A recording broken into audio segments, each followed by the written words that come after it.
What? Hold on. 1 minute, the camera deactivated. Jeez.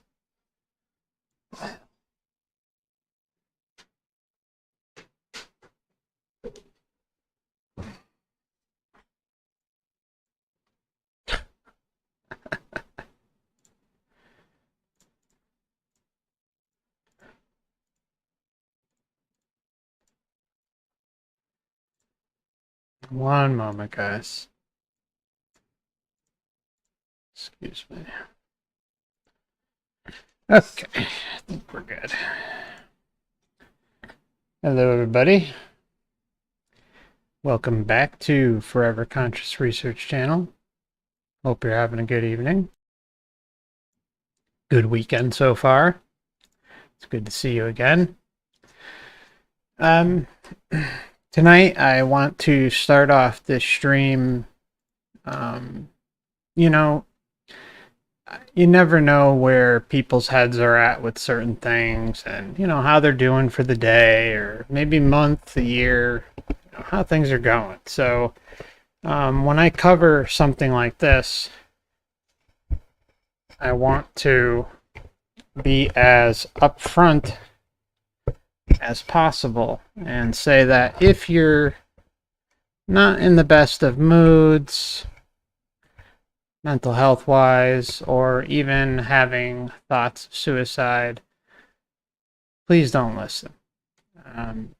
The other thing is if you are suicidal, to please make sure that you call your country's local emergency services phone number or your physician if necessary. So, first and foremost, I care about you all, and, so that's really important to me. Okay, so we're going to get into Sharon's near-death experience tonight. And Sharon had a rough upbringing, had 3 attempts, one at the age of 8, one at the age of 12, and then I think the one where she actually had the near-death experience. I should have this note. Let me bring it up. I should have had it up. My apologies. Okay,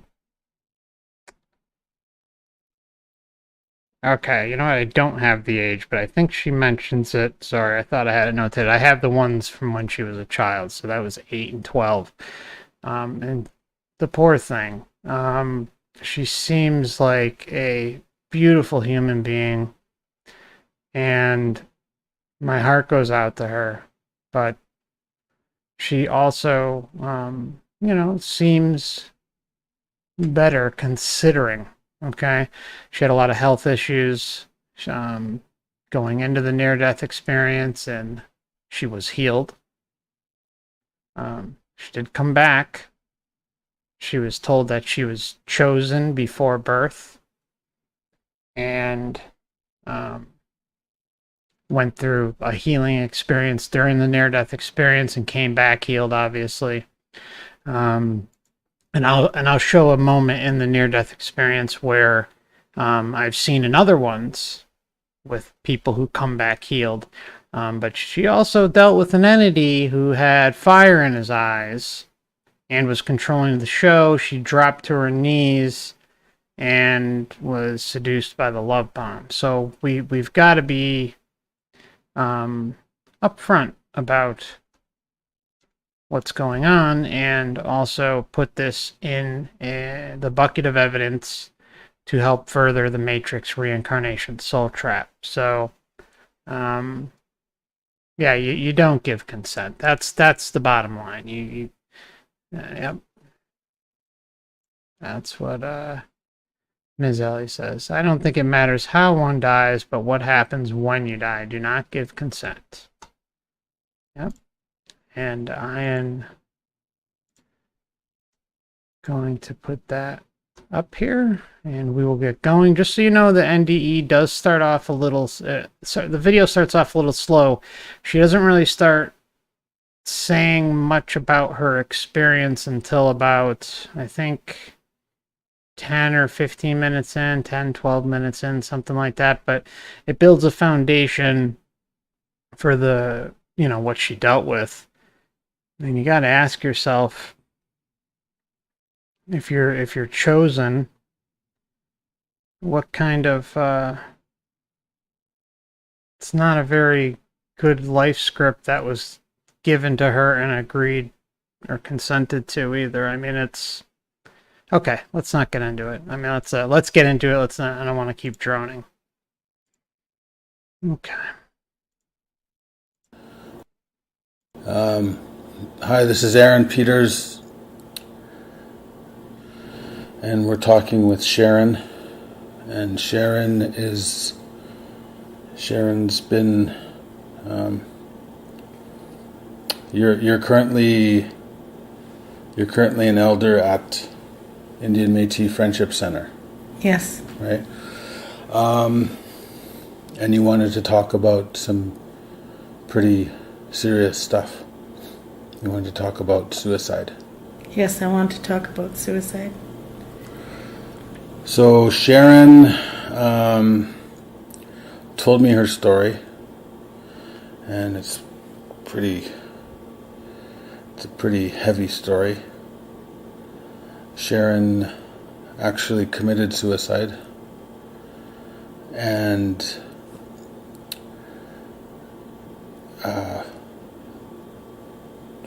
came back, right? Yeah. Now, first of all, before we get into the nitty-gritty of your story, I wanted to... The thing that struck me about your story is that you were dead. I was dead. And you know this because when you came back, your body... My body was cold. Yeah. My coloring was, my skin was gray. Then my nails were purple-blue. My lips were purple and blue. You looked in the mirror and you saw all this. I saw it. And I looked in the mirror and I saw it. Yeah. And I was so cold, and it was the hottest day of that year. And that's an important part. It shows right away that it's a person who died. She's showing all the symptoms of death, and she came back from it. And she goes into further detail later on about just how far along she was. This happened in Winnipeg? No, it happened in Calgary. Happened in Calgary. Yeah. Okay. Wow.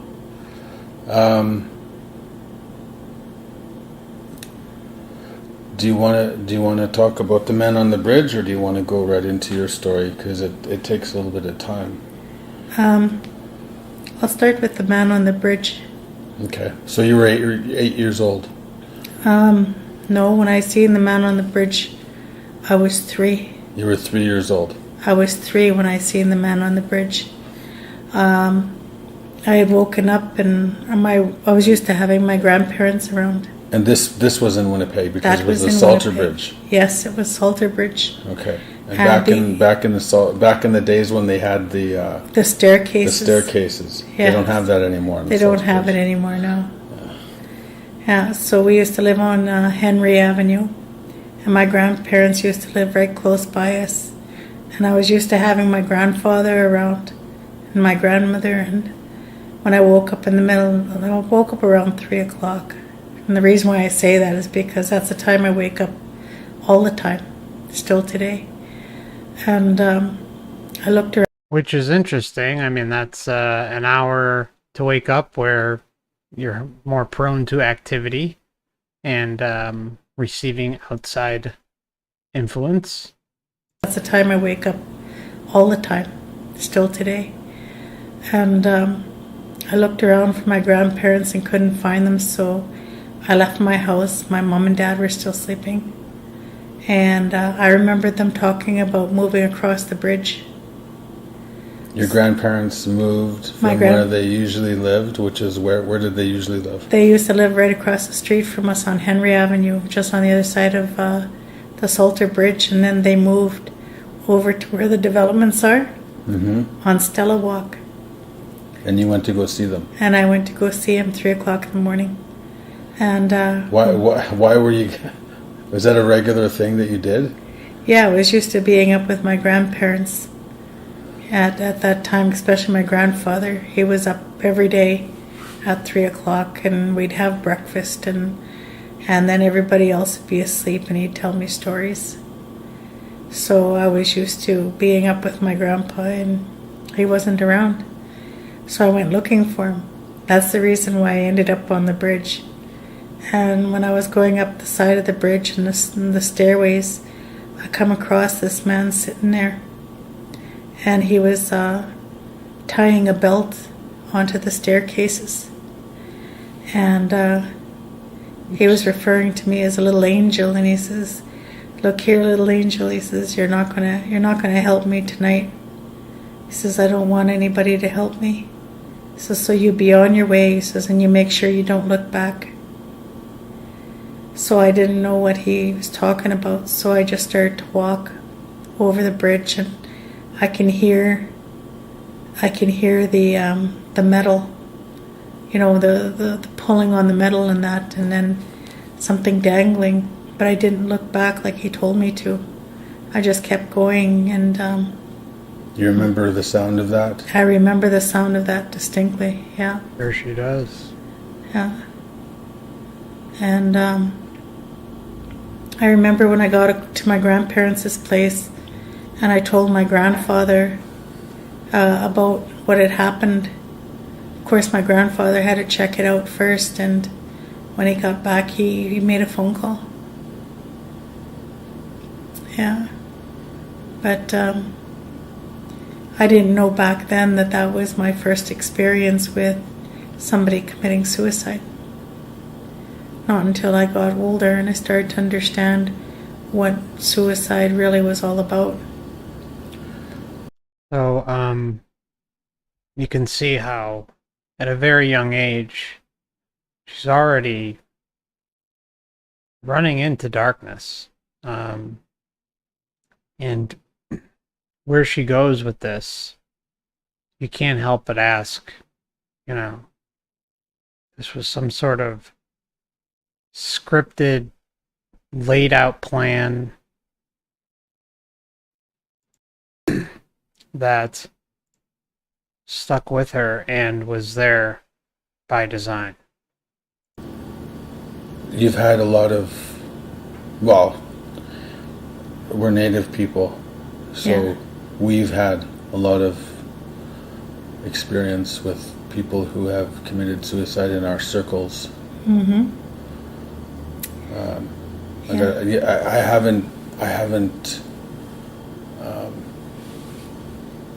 I haven't experienced actually talking to somebody who, like yourself, who came back. Mm-hmm. So it's pretty unique for me to have this conversation. Yeah. You want to get right into it? Yeah, but I think that I want to explain first that my mom was a residential school survivor. Well, she didn't really survive. She ended up dying before all the residential school money came out. And my mom was very suicidal. She was always talking about suicide and taking her life and things like that, and sending us to CFS. So I started to understand for her, though, she used it as a tool to get what she wanted. She used suicide as a tool? She used suicide as a tool to get what she wanted. And I think for her it was because the only thing that we knew of value was life. Life had value. Life was sacred. And that's why she used to threaten suicide. And for me, my first attempt at suicide was when I was about 8 years old. And I took a bunch of pills. I took nerve pills back then because I had a nervous rash on both my arms here. And they had me on nerve pills. And I never really got to take them. My mom used to take them instead. But I was the one who was, like, I was trying to maintain a life. taking care of my brothers and sisters, and I had to take care of my mom because she was not only addicted to pills, she was also addicted to alcohol. And So she grows up in a very difficult environment. She experiences the inner knowing of someone plunging to their death off a bridge, or, and then she has a mother who has substance abuse problems, which certainly don't help things either, and compound issues, and her life continues to go in a path that, if one is choosing a life script and later on she is told she is chosen and has things to finish here, it's pretty dark and extremely sad that this type of thing is allowed to go on, that people don't see a problem with this. You know, this is, I'm going to try not to get upset tonight and fly off the handle, but my heart aches for this woman. And Sharon, if you're ever listening to this, this video is not a reflection on you at all. You're a very brave and admirable woman and a beautiful spirit. And I hope you get out of here when your time comes. I felt like there was a lot of pressure on me, and I just wanted, at 8 years old. At 8 years old, and I just wanted to end my life. And I took pills, and I remember going to the hospital. My mom was beating me up all the way, and then when I got to the hospital, like she hit me and told me to walk, because the doctors wanted me to walk, and I had to show them that I could walk. And I did the best that I could do, and even I was staggering, and they kept me for the night. And then the next day my mom says, you better walk, because I'm going to punch you out if you don't. So I walked, and I took it really slow and took it very carefully, because I didn't want to get beaten up. Right? And then my mom was also mad because I took all the pills. Can you imagine this? I mean, I don't even really need to say anything here, sorry. Not just mine, I took hers as well. So she had nothing. And that was your first suicide attempt at 8 years old? Yeah, my first suicide attempt. And later on I tried slashing my wrist. How old were you when you did that? I was about 12. I was about 12 years old, 13, somewhere around there. And then when I was in my 20s, my early 20s, my mom passed away from cancer, and she had saved my life. And I was so angry at her. I thought that, because alcohol, she became a rubby. So when you say that she saved your life, that's...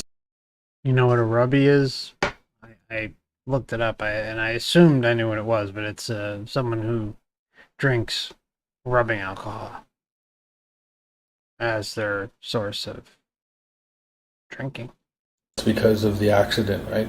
Yeah. There was quickly tell us about the accident. My mom was sober that day, and her and I went to get our glasses, our eyes examined, and pick out our glasses. And we were living in Calgary at the time, and on McLeod Trail, there's the lanes are about 4, maybe 5 5 lanes to the road, and then there's a median, and then 4 or 5 lanes on the other side. One going one way, one going the other. And we were at a crosswalk. So we were crossing the road, and the very last lane, and I was walking ahead of my mother, and she come up behind me and she pushed me. And I remember the car hitting my hand. It hit my right hand and it knocked my arm up. And when I turned around to look at my mom, it was like it was in slow motion. And she hit the windshield, like the car hit her, and then she rolled across the hood, and then she hit the windshield, and she slowly fell to the ground. And what happened was you got to see all that, and she had a cracked pelvis. Yeah, she had a cracked pelvis, and there was a lot of bruising, and the doctors just told her to come back and they'd check on her. And about a year later, that cracked pelvis turned into cancer, like the broken pelvis turned into cancer. And I know it was from that injury, because there was no other reason for her to get cancer in that area. And my mom, when she got really, really super ill, I spent a lot of time with her, and I was taking nursing at the time. And How old are you now during this time? How old am I now? Like, while you're talking, where you got to know your mom? Oh, I was about 21 when I started to get to know my mom. And how old were you when the accident happened? I was 20. I was 20. And anyway, my mom was, I started to get to know this woman. Like it was like I never knew who she was all the time that she was drinking, because she was a different woman. And when she was sober, she was such a beautiful woman, very kind and caring and loving, and I never really knew her. So I was just starting to get to know who my mom was, like, who she really was without the alcohol. And I was so angry when she passed, because I felt cheated. And anyway,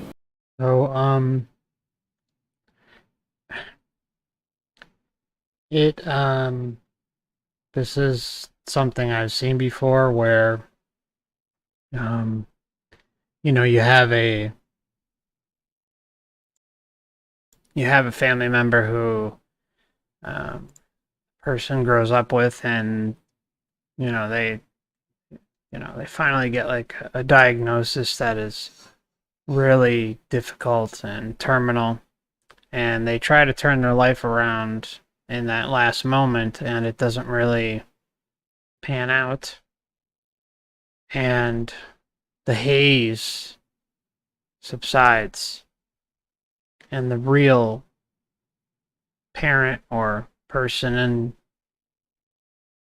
one's life comes out. And so when she says here, I was deprived of that authentic experience, she's absolutely right. And it's just a very, very sad thing. But nonetheless, it's common. It's a very common thing here. I was also very angry at my first husband, because he stole her wedding bands, her wedding rings, and I knew where they were, and she kept asking for them when she was on her deathbed. And it was very disturbing to me, because I wanted to give them back to her. And I knew that my husband had stolen them, and he had traded the rings for a car. And imagine that. All this going on, and then that happens. It's like, what? I carried that guilt. I carried that guilt, and it really wasn't mine to carry, but I carried it anyway. And my marriage broke up, I think maybe about 3 to 6 months later. And I paid him to leave me. I gave him money to go. Told him that he wasn't going to, if he came back, I wasn't going to take him back. And he left. And when he left, I went on a rampage of alcohol and drugs myself. And I was doing some pretty heavy duty drugs, and I drank quite a bit. And I had a bad reputation for fighting and stuff. The man at the bar, he used to pay me $15 a night if I left quietly, because he said that I made his bouncers look like they were sex or whatever. I didn't understand what he meant. And anyway,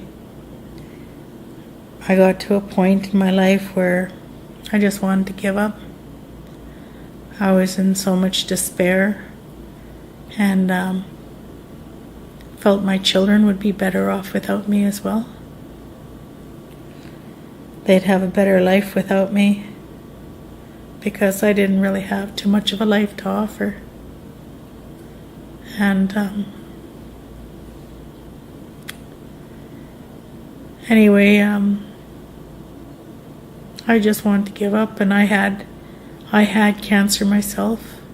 I had breast cancer at the time, and I had black fluid coming from my breast. And the doctors were giving me a lot of Tylenol 3s. It's important to remember what she mentioned about the black fluid coming from her breast, because later on you'll hear an incredible statement from her about her health and how she basically was healed right out the jump when she came back. And I didn't really take them, but I kept them in the medicine cabinet at my sister's place.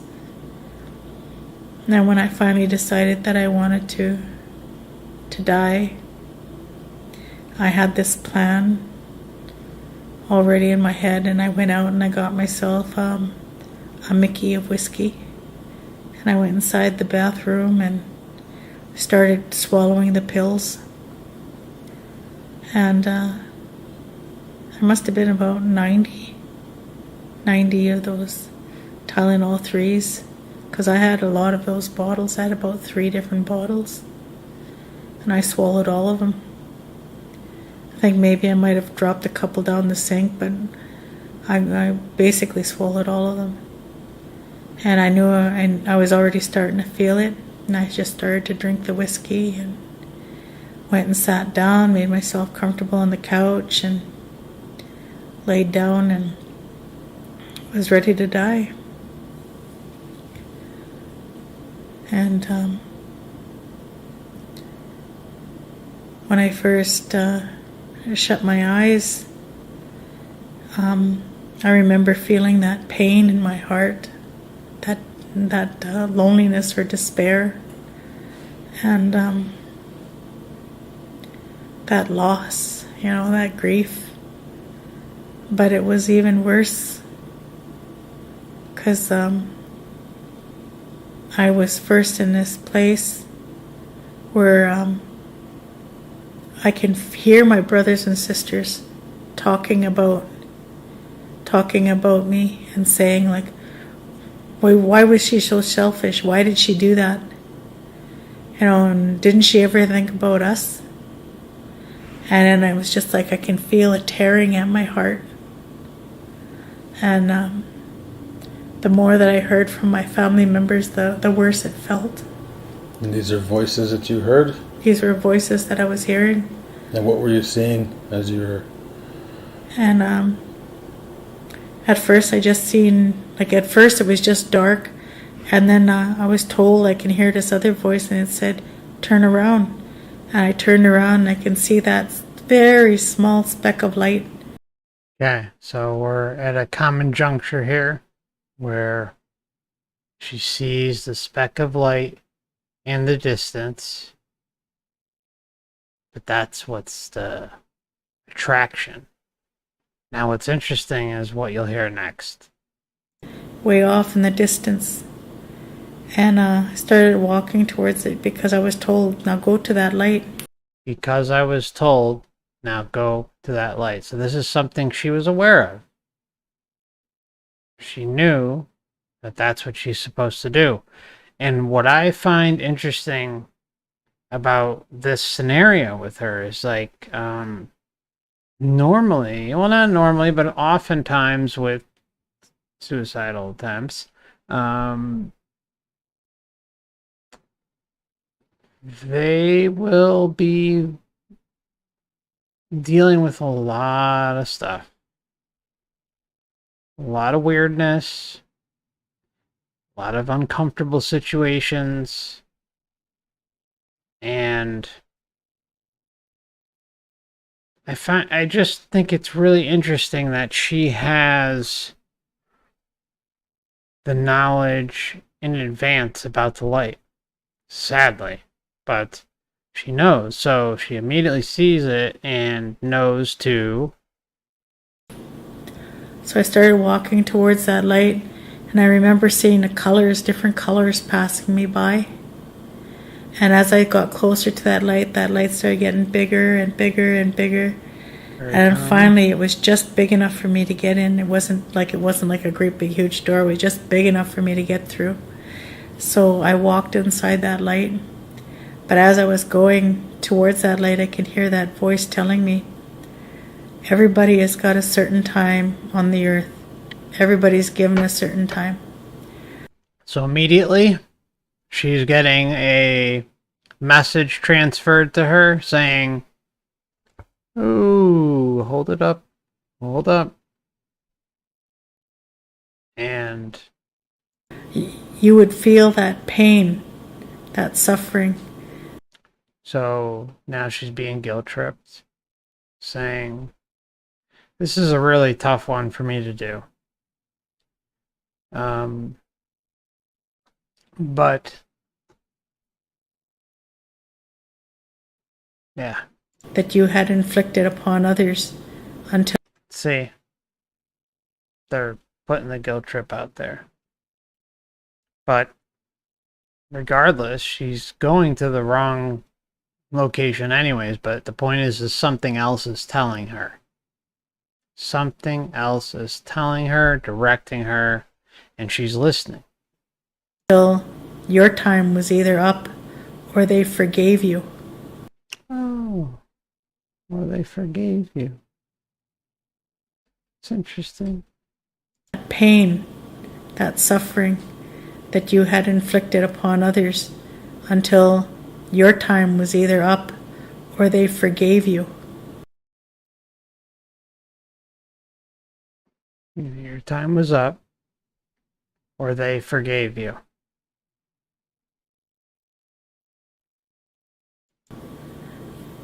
And that's how long you would have suffered.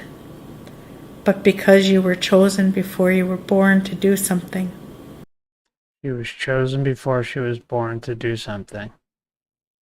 This is a common okay, I'll just say a tactic. Okay, it's trying to be as light as possible here. That is used with near-death experiences across the board.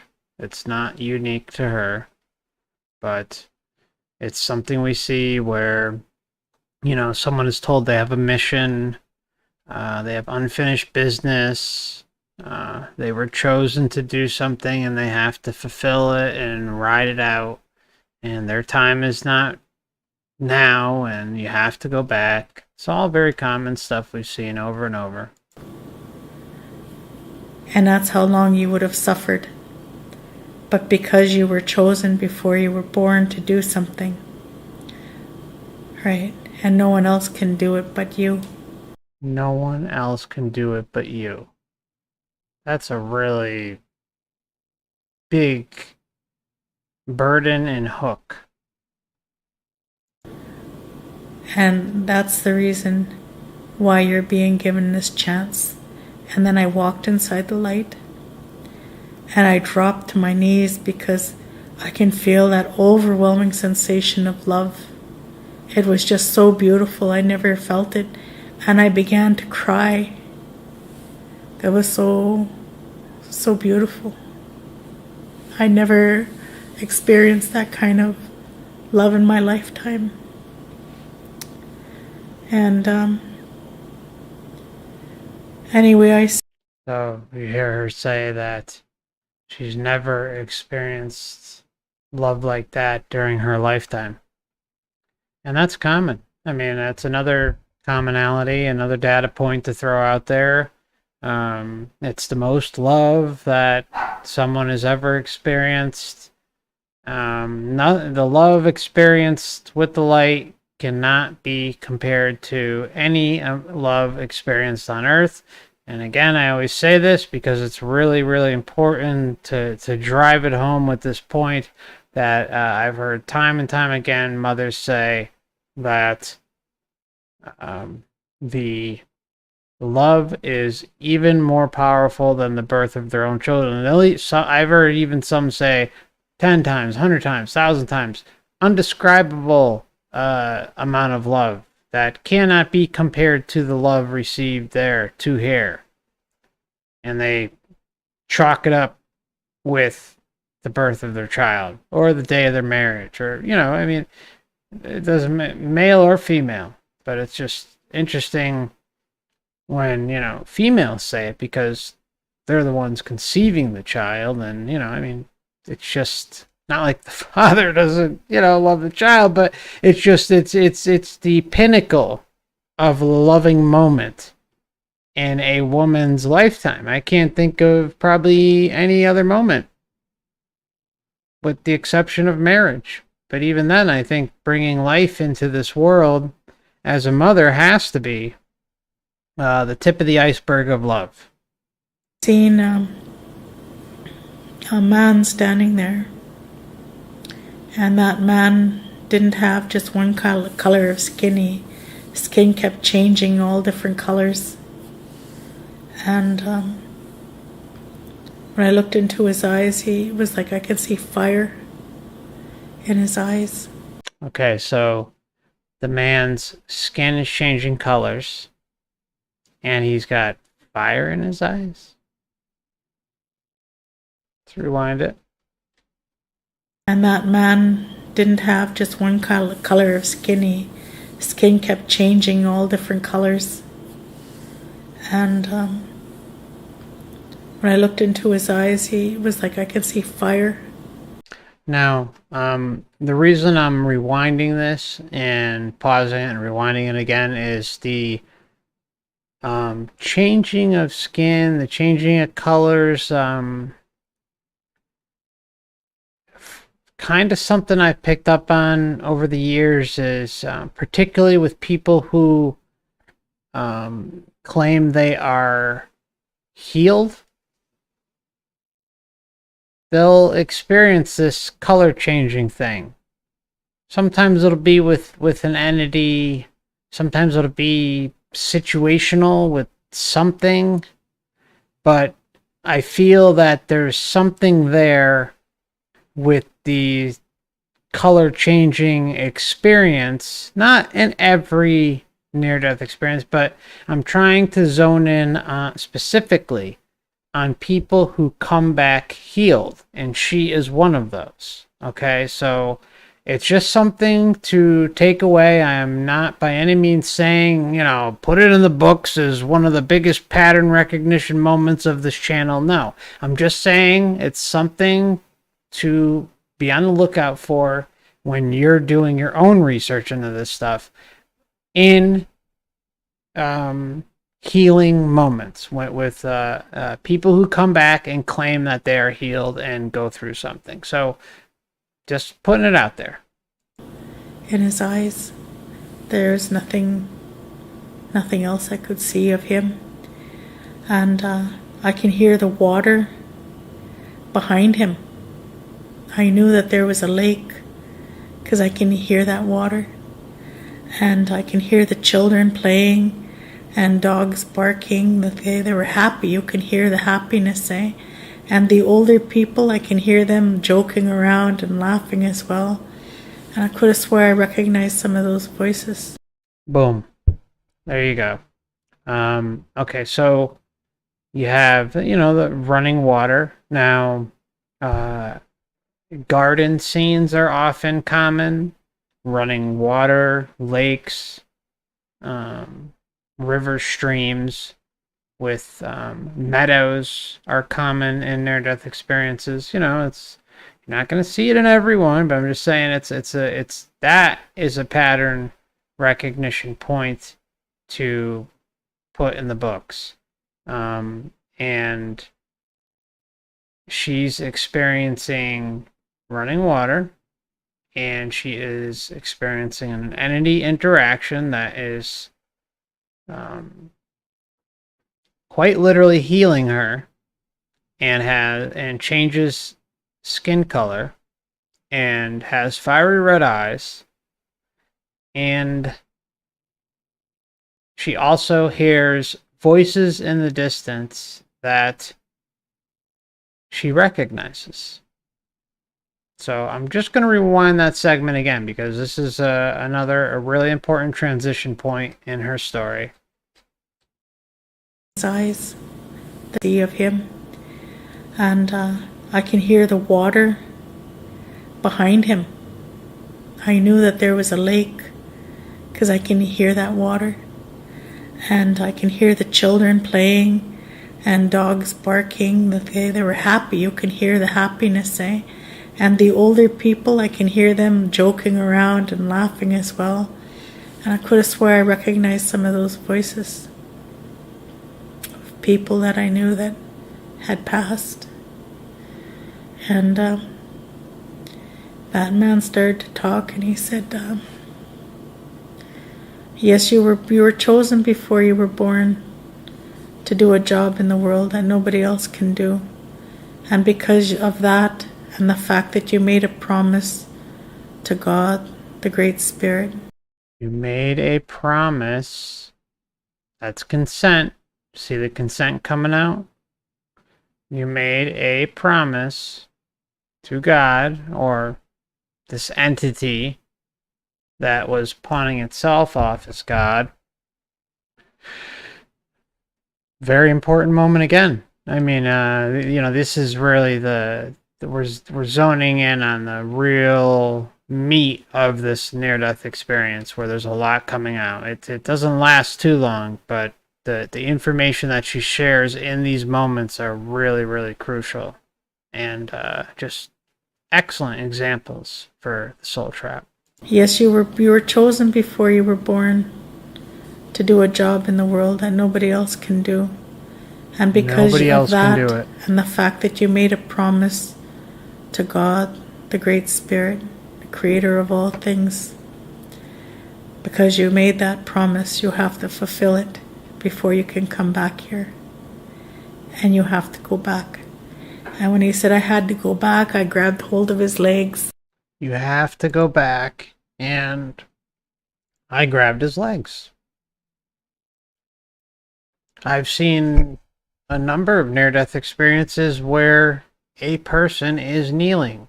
She is describing just that, kneeling down at the entity's legs, begging not to go back. This can be seen in other ones. It's again, it's not one of these that you'll see all the time, but it's there's enough out there where the way I see it, the system is happy that it is able to have a easy street on how to handle this situation. And again, I mean no offense to Sharon if she's listening. I just, there's certain things that need to be said about this to really drive it home, because there's just so many revealing parts of this near-death experience. You can come back here, and you have to go back. And when he said I had to go back, I grabbed hold of his legs, and I grabbed hold of him tight, and I was begging him, please don't send me back. I don't want to go back. And he says, yeah, you must go back. He says, but so that you remember this visit and that this is real. Every time you look into the mirror, you're going to have something to remember. Remember this by. And he sent me back. It was just like a bolt of lightning. And I remember sitting up and I'm going, and my sister was sitting beside me on the chair beside the couch. Mm-hmm. And she dropped the phone and she went running across the room and she was swearing. She just ran out of the room. I don't even know where she went. And I realized I had a bunch of blankets on top of me. And yet it was such a hot day out. But my body, I was so cold. I was just shivering. My hands were shaking. My mouth was twittering, like when you're really super cold. And I went into the kitchen. And I started to pour myself a cup of coffee, trying to warm up. And my sister come running out of one of the rooms.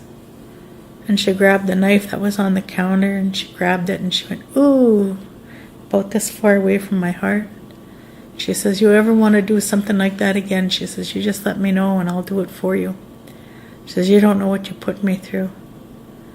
And then later on she told me she was phoning the morgue to come and get me, the coroner's office, because I couldn't warm up. Because she didn't know that she knew I was gone after I didn't warm up, and I was dressed up so warm, like with all those blankets. But when I first came through, I looked around and I went into the bathroom. I was still pretty cold for a long time. It took me a long time to warm up. But my skin was all gray. My lips were purple and blue. My eyes, around my eyes, they were purple and blue. My nails were all purple and blue as well. My hands, you can see that they were a gray color, right? And I didn't look like myself. There was nothing there to indicate that I was alive. It was just like I was a walking corpse. So you see the level of detail that she's sharing. For all the doubters out there, not like I feel there's any in this crowd, but this is about as obvious proof of the afterlife that one would need, as it shows just, she was, way, way beyond just a couple heartbeats, and coming back. She was deep, deep on the other side, and she came back. And it said herself that it took her a while to get back to a normal temperature. She was cold, and all the other side effects that come along with it. And I never noticed it right away. And at first I blew it off as, just a dream. But then I started to notice eagles, and medicine people were trying to give me feathers and eagle feathers, and I kept saying no, no, no. And some people said, well, come with us, we'll take you to the sacred mountain, and we'll get you to fast and you'll heal. But I did already heal. Like my breasts were no longer leaking when I woke up. I had no more black fluid coming from them, and I had no more pain. See, she comes back from that, and, she doesn't have the black fluid leaking from her. She's got the discolored skin, discolored nails, skin is off, had all these health problems, took this OD, which led to her near-death experience, and she comes back and she's healed. She's healed. She was literally healed during her near-death experience. And I didn't notice my eyes until later on because, of course, when I first came back, I didn't want to believe it, so I was still drinking and doing drugs. And not for very much longer, though, because once they got me into a sweat lodge, because the things that I was experiencing, like I was experiencing visions and during the day, and I was experiencing nightmares during the night. And finally, when I went to the sweat lodge, I went inside there, and I was the only woman. There was no man. And I was told what to bring, because that medicine man phoned me and told me what to bring. And because women never used to go for sweats. I used to send my son to go for sweats, but I never went. And I guess he must have been telling that man what was going on, or that man somehow knew. So he phoned me and asked me to come. And when I went there, I went inside that lodge, and when I came out, I never had another drink. And because I was away from the drugs and the alcohol, like the heavy drugs and stuff like that, and I finally started to look inside the mirror. And when I looked inside the mirror, I started to notice that, because both my eyes used to change color, right? Both my eyes used to go blue, green, gray, and yellow. And they both used to change the same color. And sometimes they go almost to brown. And then I started to notice that my one eye was always blue. This eye here is always blue. And this eye here was the one that kept changing. And some days they're almost the same color, but they're never, ever the exact same color. Interesting. Very interesting. I started to notice that my one eye was always blue. This eye here is always blue. And this eye here was the one that kept changing. And some days they're almost the same color, but they're never, ever the exact same color. Yeah. So that's when I started to realize that it really was true. And for me, I was lucky I was sent back. Because if they didn't send me back, I wouldn't have went there. But the one thing that I remember is that... So she made a statement of feeling lucky. And I'll leave it at that. And for me, I was lucky I was sent back. Because if they didn't send me back, I wouldn't have went there. And, her saying she's lucky, I mean, she came back and she's healed. So if you're going to come back, you might as well be healed, right? I mean, that's just how I would want to come back. If I had this upbringing, all these experiences that were just heartbreaking throughout one's life, my life, her life. If you're experiencing this, and you do end up coming back, then you want to make sure, or you don't want to make sure, you would prefer to come back healed. I'm sorry. It's kind of frazzled a little bit here. It's a tough one, this one. I got to be sensitive to the situation and respectful because, again, my heart goes out to Sharon. So, But the one thing that I remember is that before he sent me back, he told me, he said that when I'm finished doing what I have to do, then I'll go home. Then I can go back there, but not until then. So I know that suicide isn't a way out. It's a way of creating more misery for your spirit.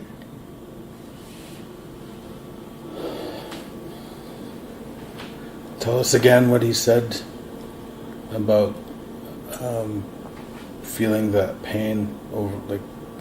Yeah, the pain, I would feel that pain and despair until my time was up, because everybody's supposed to have a certain time to live in this world. again, he's talking about the guilt trip aspect of things. So, she was pressured. Everybody's got a certain time, and if you take your life before that time is up, you'll live in that place, that darkness, and you'll hear the voices of the loved ones, and you'll hear how they feel. You'll feel how they feel. You'll feel the pain that you inflicted from taking your life, because when I was taking my life, right up until that point, I didn't realize what I was doing to my loved ones, to my brothers and my sisters, and to my dad and my children. I thought nobody cared. And I learned that I was totally wrong, that I was hurting all these people. And it was my spirit, like if I would have stayed there, my spirit would have felt all of that pain that I caused them. And I would have carried that pain either until they forgave me. All right. Do you see how this is being framed? Not her fault, but how it is. Again, it's the guilt, shame, fear, judgment matrix showing its ugly head. And she is an unfortunate victim of this. So, again, my heart goes out to her. Right. Or until my time was up. And I believe that would have been a long time. So she believes it would have been a long time. She would have, been dealing with a lot of unnecessary pain and agony had she made that decision and stayed. Self-induced because she is well past the consent phase and allowing that to be a part of her world, or her perception, I should say, her perception, and I'll go even further and say belief system. So, because she even had, the knowledge of the light and everything going on, going into this experience, and during the experience, she allowed something to take the reins. And yeah. So I'm lucky that I was sent back. So what goes through your mind when you think about, like, over the years, have you thought back to that whole experience? And how do you deal with it? What are your thoughts? Have your thoughts changed over the years since that happened to you, or? Yeah. Oh yes, most definitely. I remember now the teachings. I really know the teachings now when they say life is sacred. I understand the sacredness of that life. And no matter what you go through in life, You'll never be able to, Creator will never give you more than what you can handle. All right.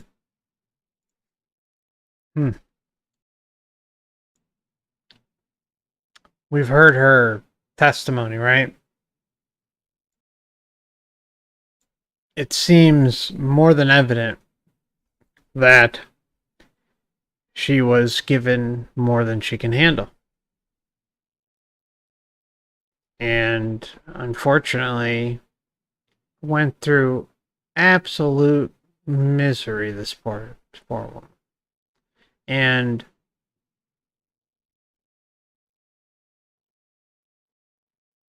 I just find it incredible that she can come out on the other end and say that, but she also, she came back healed. She had an experience with something outside of herself that was perceived to be extremely loving and powerful, although it had red eyes and shape-shifting skin and was telling her what to do, but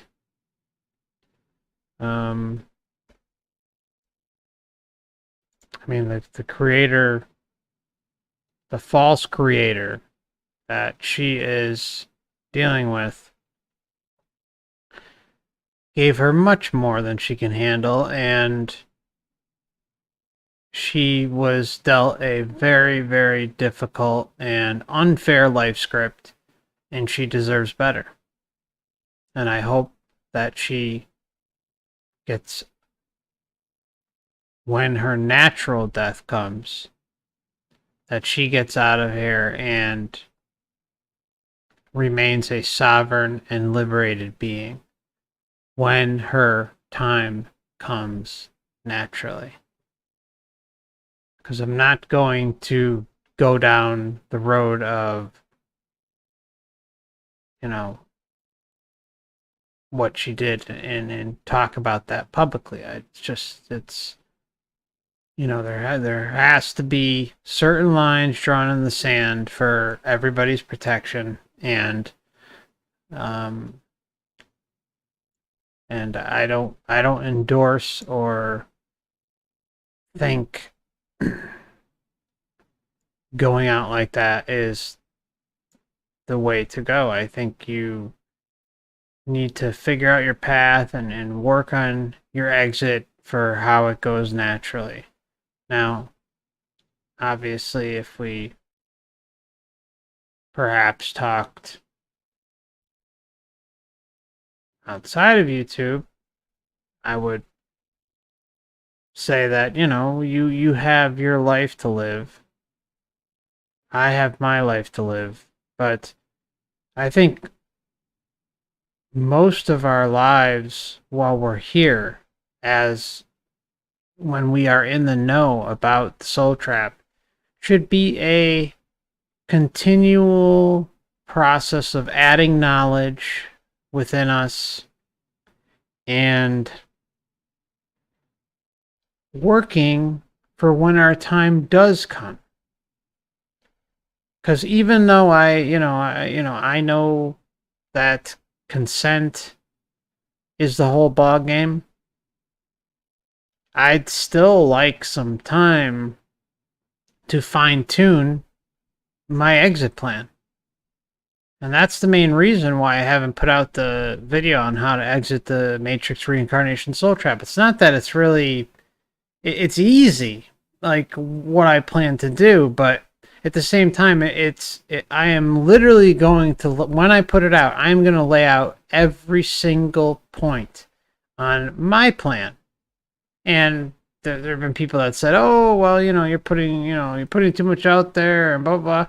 I go, they know everything. It doesn't matter. I could put out, the entire thing. It will make no difference because, again, the life review proves overwhelmingly that every moment of every day is recorded while we are here. It's not debatable. It's a fact. So I don't care about sharing how I'm going to do it, but I want to do it in my time, and I want to be able to share my personal plan. And I want each of you to have your own plan on how you're going to do it, because you need to customize it to yourself. Remember, it's the intention. Everything is the intention in denying consent when the time comes. So you really should be working on this, thinking about this, and preparing yourself for when your time does come. But there's still so much to learn here. Even though we've learned the biggest truth of all time, it's the most positive outcome that we can imagine. That we don't have to come back here when our time comes naturally. Okay. Just take solace in knowing that when that time does come, you will be ready. You'll be ready. That's it.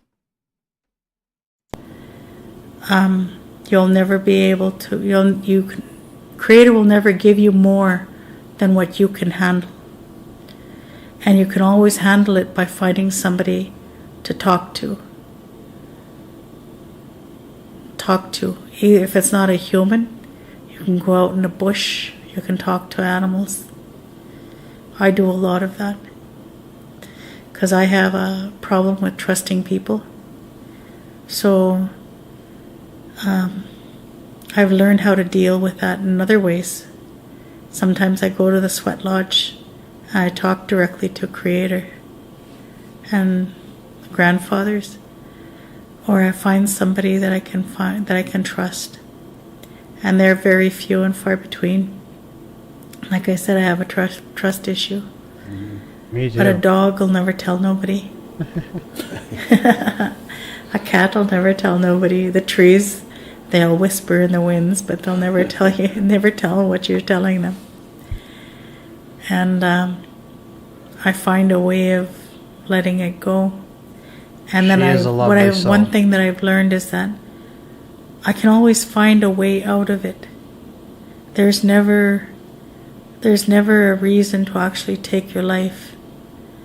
Like, when I start feeling really bad, I'll ask a child, give me a hug. And when you feel the love of the child, then that gives you strength to carry on for that day. And one day leads into another and another.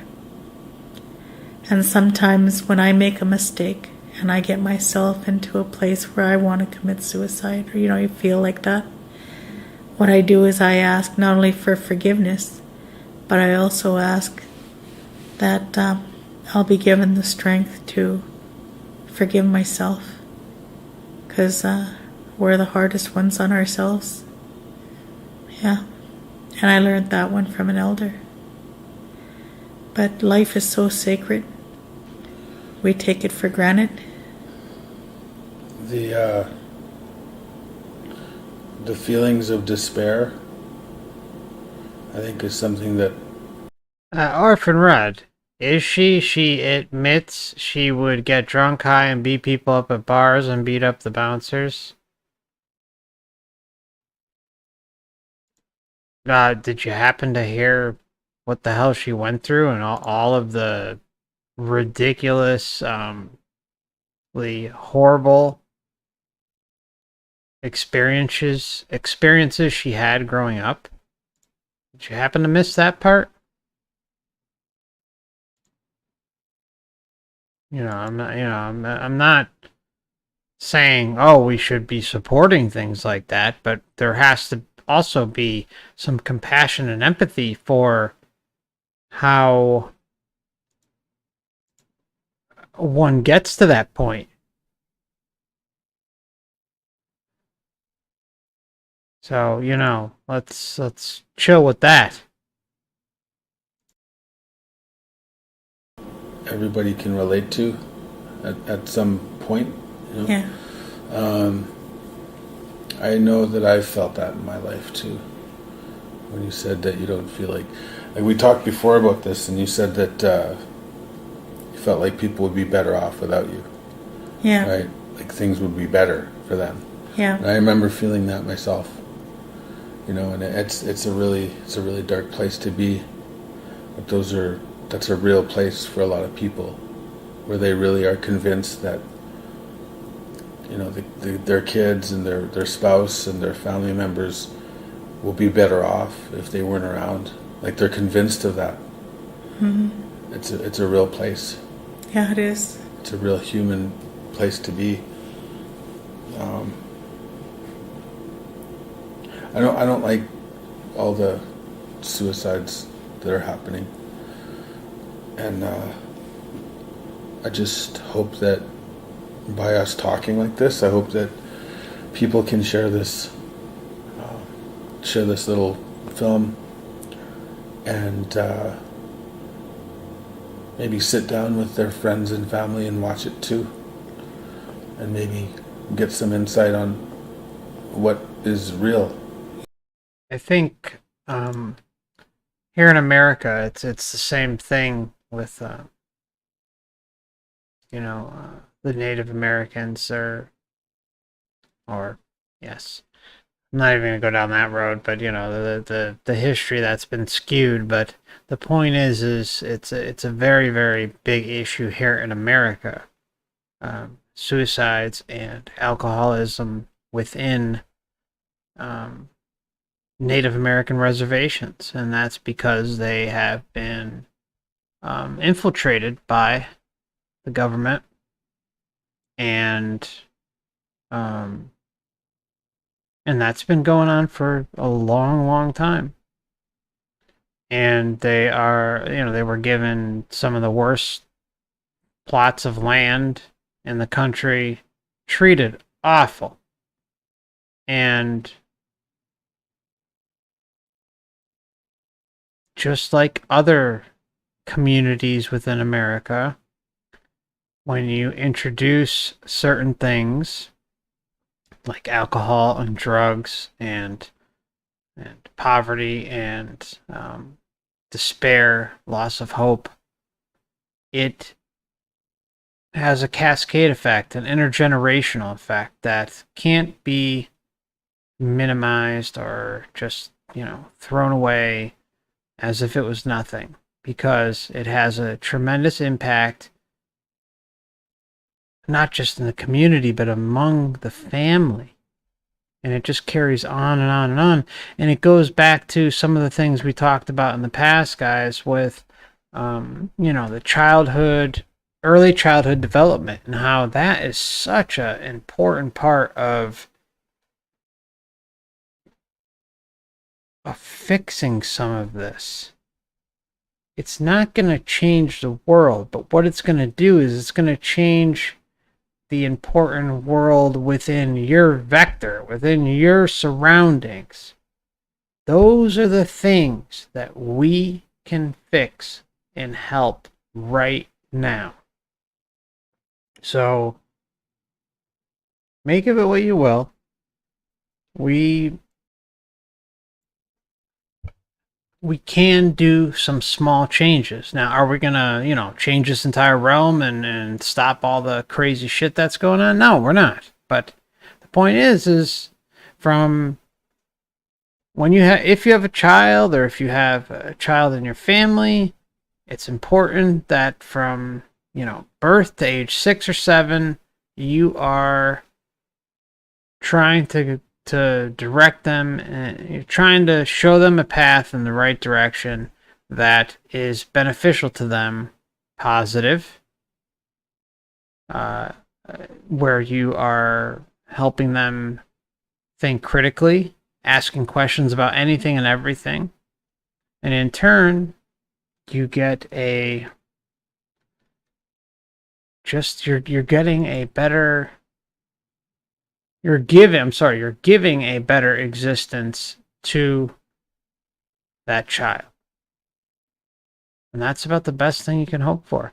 And if things pan out really well, you'll start to get rid of that intergenerational trauma that has been passed down through your family, and And we can go even further and say that, it's related to all of the soul group connections that we make in the astral before we get here, and the life scripts and all that stuff. You can try and divert all of that, or not all of it, but a good chunk of it, and start to make progress in the right direction. And that's the best thing that I can suggest to anyone out there. It's a very positive message. And also, we talked about yesterday with when Simon came on, we talked about other different things that you can do to help a child, your child, or one within your family or friends network, and try and just do the best you can to limit the exposure to outside influence and keep an ongoing narrative of positive influence, especially from birth to age 6, 7. Because and people can share this little film and maybe sit down with their friends and family and watch it too, and maybe get some insight on what is real. Because it's a pretty big issue for Native people. It's a huge issue for Native people. And the one thing that I want to see more of myself is I want to see more of us talking about it. Yeah.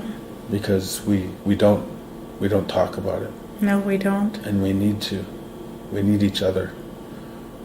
So I want to thank you for talking to me about it, because I think this is what it looks like.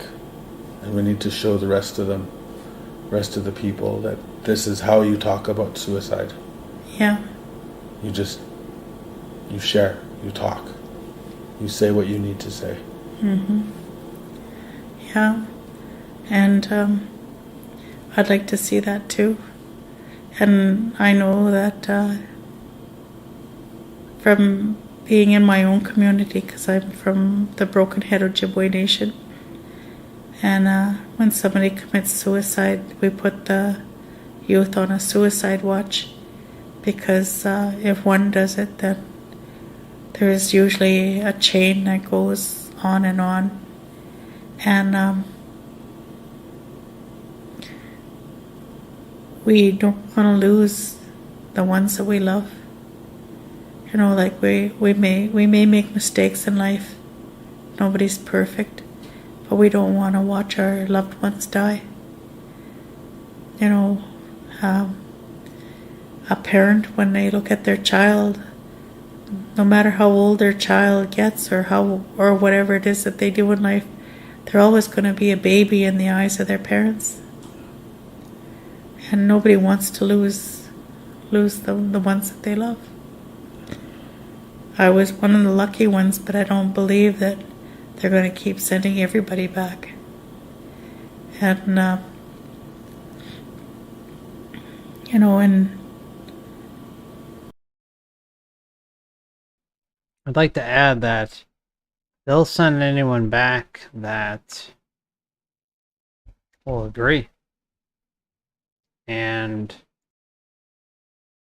if the life script is not been played out yet, then it's very likely that they'll be sent back. I've seen many near-death experiences where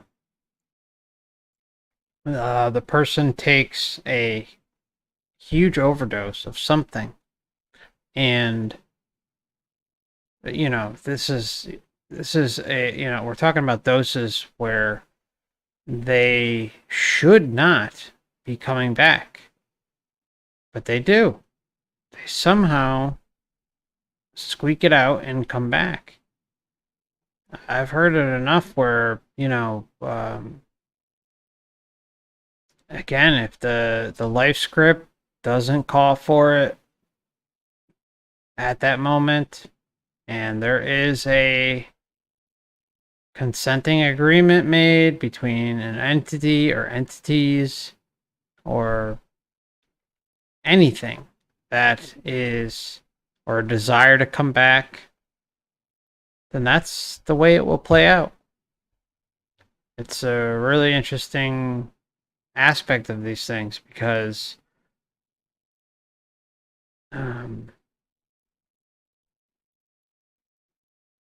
yeah, so just keep that in mind. I don't know what happens to their spirit afterwards. Because, like, for me, to be honest, I see like being here in the world. I see this as hell, but hell is whatever you make it. Life is whatever you make it. So she herself says, I consider this hell. To be honest, I see like being here in the world. I see this as hell. It's truth right there. We are... Okay, I'll leave it at that. But hell is whatever you make it. Life is whatever you make it. Sure. Life is whatever you make it, but also if the the deck is stacked against you from the jump, that's difficult. That's difficult. And it doesn't make things easy, even if you go through, all those years of absolute horror and end up having a near-death experience and everything flips. I mean, it's great and all, but doesn't change the fact that, our true spirit essence is not that of a human body. It's not our natural form. It's foreign. It's not. It's a governor. It's a limiter on accessing our true self. But if you don't realize the power that you hold within to deny consent, then you're just going to repeat this thing over and over and over until you figure it out. And in between all that, when you do come back, you're going to get a fresh new veil of forgetfulness.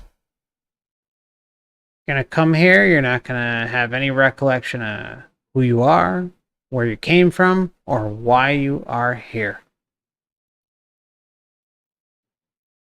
That's the biggest telltale sign. I mean, that should be...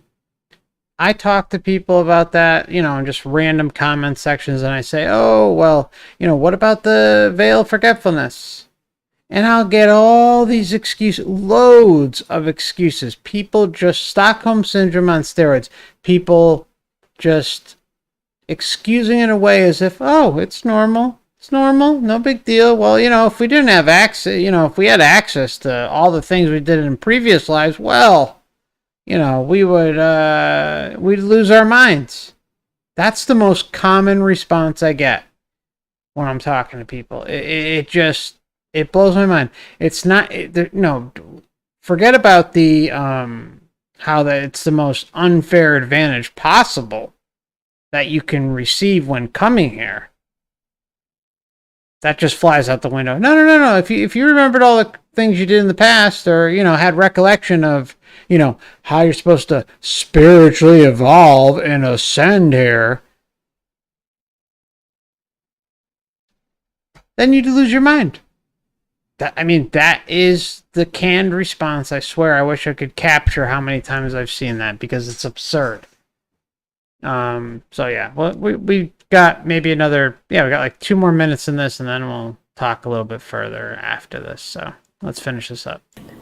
Life is whatever you make it. It is. We survived at rock bottom. Never knew what anything above that was. So despair was there almost all the time. And people don't realize that there's a lot of Native people that they're still living like that. Mm-hmm. They're still living like that. And yeah, we gotta talk to each other. Yeah, that's the big step. Reaching out and accepting that help, or looking for that help. And there's always somebody there that is willing to listen. And if people can't talk to somebody that's close by, there's Teen Talk, or there's hotlines out there that are willing to listen, and you don't know those people. Yeah. So it's safe. It's safe to talk to them. But it's not good to actually follow through on those thoughts of dying, or those plans of taking your own life. Because that's what the government wants us to do. They want us to either take our own lives or to take the lives of another Indian. They don't want us to survive. So, Well, I just want to throw on top of that they want everybody to be fighting with each other. It's definitely seems to be. I mean, it's really even hard to say this, but it does seem more targeted towards, indigenous tribes and things like that. But I mean, what I've seen in America, I mean, they're and around the world, the target is on everybody. The target needs to be on everybody because that's how they keep control. This is just my opinion. I don't live in her situation, but I've lived in neighborhoods where I've seen how the division boils up and is completely manufactured and targeted towards neighborhoods and groups of people on purpose. But that's how they keep that iron fist going. And it's no disrespect to Sharon here. It's just something I've noticed personally, and I'm sure many of you have in your neighborhoods, or just living in this realm. It's all about the iron grip being thrown down on everyone and anyone, and there are segments of society that are worse off than others, and that is all by design. So, but in the end, everything funnels into the same receptacle, and we're all kind of thrown in there and divided, so we don't unite and discover our true spirit essence and take back ourselves. Because at the end of the day, it's all about getting us back here, or keeping us within the confines of the system, lifetime after lifetime, or in other material realms that they have, or other astral realms, whatever the case may be. As long as you are funneled into that and within their system, and they're able to throw that veil over you, they don't care. They don't care. They do not care. the best thing is to just keep trying, keep doing your best day by day. Absolutely. If you say a prayer and ask for help, somewhere along the line that help will come. I don't agree with that, but help within. It's tapping into your true spirit essence, not asking for outside guidance that could potentially taint your experience. That's my opinion on it. And the world won't be better off without you. That's right. The world won't be better off. The world will be a worse place because you did that. Oops. Yeah. Because you're affecting the lives of those that love you. That's the one thing that you can't forget.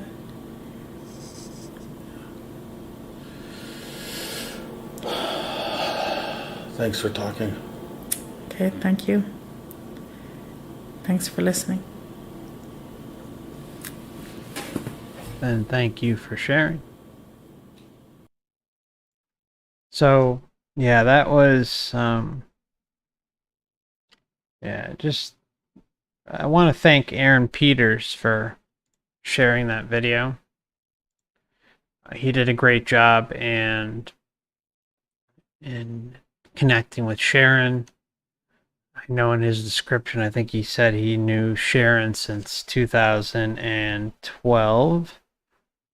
And let me just double check. Yeah, he knew Sharon since 2012. And he posted the video in May of 2020. So I want to make sure that, we send our thanks to Aaron and Sharon for being so kind and sharing this experience with us. And my heart goes out to Sharon for her bravery and commitment to spreading awareness, and especially among the indigenous community and the world. I mean, it's just, I can't thank her enough, and I tip my hat. Thank you so much. So, as you could see, my friends, this was this was a tough one. It's one of those cases where I'm not going to. Well, at least I don't think I'm gonna like burst out and flip my lid and all that stuff. I have compassion and empathy for Sharon's situation. I have compassion and empathy for Aaron and wanting to be more open within his community and Sharon's community about the problem they are facing with suicide. So, there's I do think that, even though Sharon was told and learned growing up that, go to the light, I think, she got a raw deal. Okay, she got a crappy life script, which yes, she agreed to, but also was deceived with. And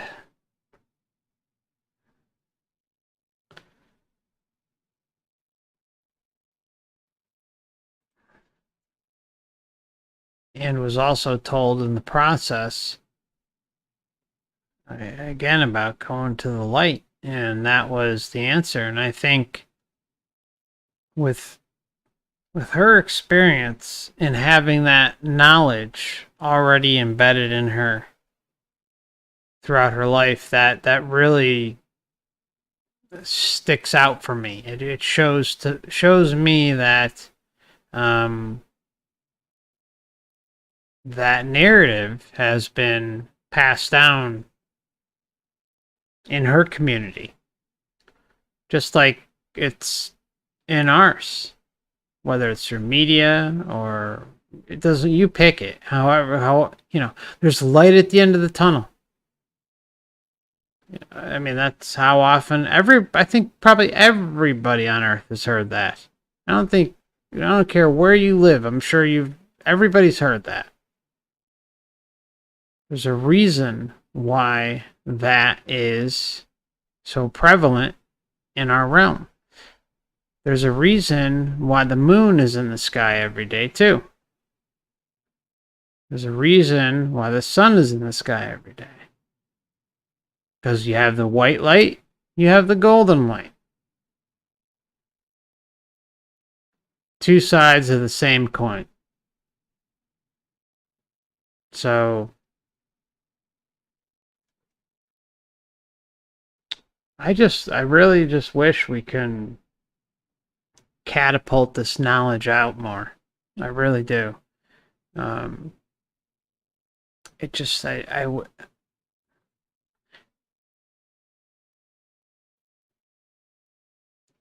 I feel it would be just like the biggest victory that humanity's ever had if we were able to get this message out on a mass scale and just have, data point after data point, trend after trend. But, it's the same thing of when I was younger and going through, call it the smaller truths of this realm, the smaller spiritual things you can do to improve your lives of this realm. And it comes from within. So if it's not coming from within, if the person you're communicating with and talking with and expressing, for instance, something about the soul trap, if they're not receptive, they're not receptive, and that's the bottom line. So sometimes I get this pipe dream inside of me saying, oh, well, if I go out and do this or go out and do that, things will change, blah, blah, blah. But, it's,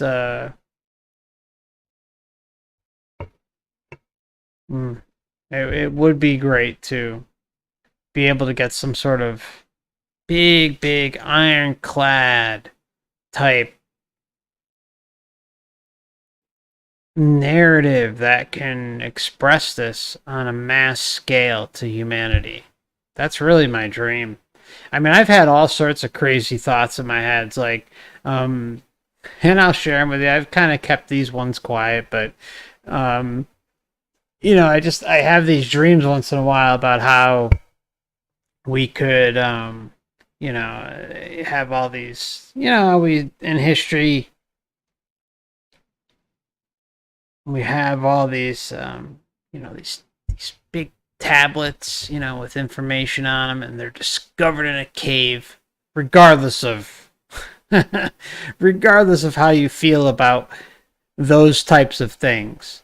But I think about often how I would love to get like granite tablets made up with all the information on them and in every language imaginable, and then ship them out to people I trust within the world and just have them bury that shit into the earth. I would love to do something like that. And then you realize, first off, imagine the cost of getting something like granite tablets made or some sort of borderline indestructible material with a message on it. Then you have to think about, which points you're going to include, which points you're not going to include, how you keep it as shortened as possible for economical reasons. Then you got to worry about shipping it, and then you got to worry about trusting the person that you're sending it to. I mean, these are the types of things that go on in my head on how we can leave a footprint in this nightmare of a matrix. Just one moment here and get the message out.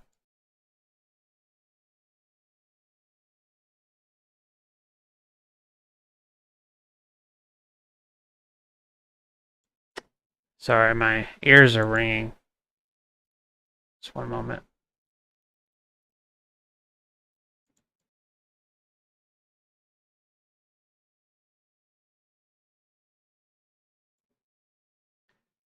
So yeah, there's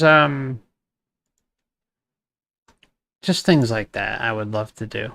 Anyways, all right, so let's head over to the chat really quick. Not gonna stick around too long tonight, but let's see, where are we? We're hour and 45 minutes. Okay. And good to see you, sister. I hope you're doing well. Thank you so much for your help earlier and tonight. I appreciate it. And in the past. Ms. Ellie, great to see you, sister. I hope you're doing well.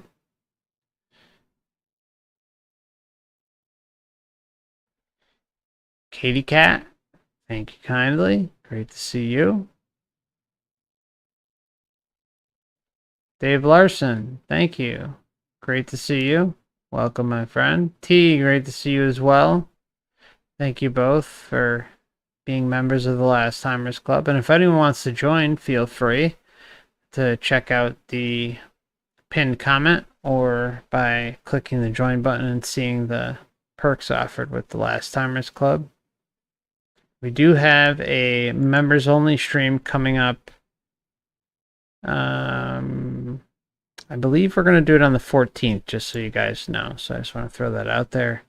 But remember, your support is always appreciated, my friends, but never required. I will always make sure that I share anything of importance here on the channel for free. But if you want a little extra added content, feel free to check out the memberships. Gado's board, good to see you, sister. Hope you're doing well this evening. Abraxas, great to see you as well. And the anomaly.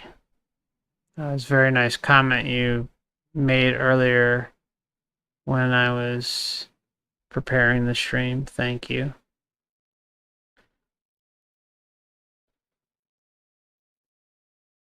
John, welcome. Jay, welcome. Hope you both are doing well tonight. Sugar Seas, welcome. Sugar Sea says, so glad I didn't bring any children into this place. Yeah, I think it goes in both directions. And, you know, part of me always wanted a child, but at the same time, something inside of me just said, you know, let me hold off. And, you know, I was not really the most responsible person, and I knew that, and I knew the level of responsibility that a child entails. So the time kept going by, and luckily I woke up in that time period and decided against it. But that doesn't mean that anyone out there who has children shouldn't be enjoying themselves and trying to guide them in the right direction whenever possible. But, you know, also, please don't forget that if you have older children and you woke up later in life, that's just what happened. Don't ever blame yourself. The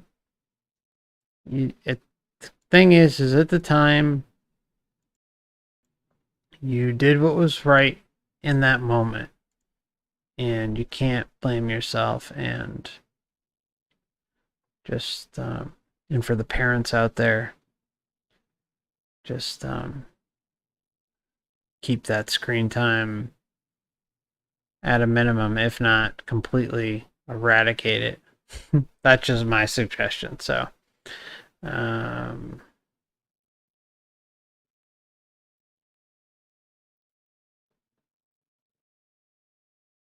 Brent Brewer, good to see you. I hope you're doing well tonight. Good to see you again. Stacy Tillman, good to see you as well, sister. Hope you're well. Okay, so let me scroll up here a little bit more. Dr. John Hyman, Esquire, good to see you, sir. All right. Abraxas says, lucky to come back and have more love and hate drained from your being. Meat tenderizer. An interesting way to put it. Yep. Can't disagree there, my friend. Okay.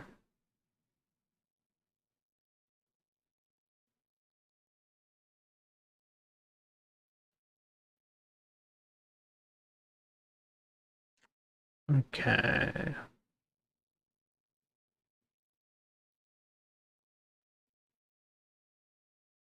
Abraxas says she has a deep ingrained drive to please others. Yeah, you can get a sense from that. You can see her talking about how, she went through these phases in life and she got a really raw deal, extremely raw deal.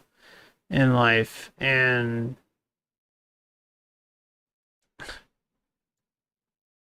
considering, I mean, bar fights or something, and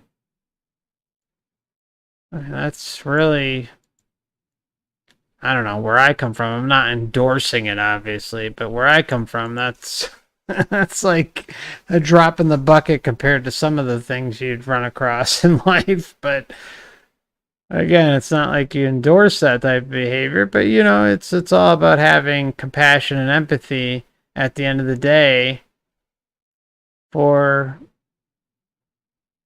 what people went through and how they better themselves through thick and thin. And if anyone showed that, it's Sharon.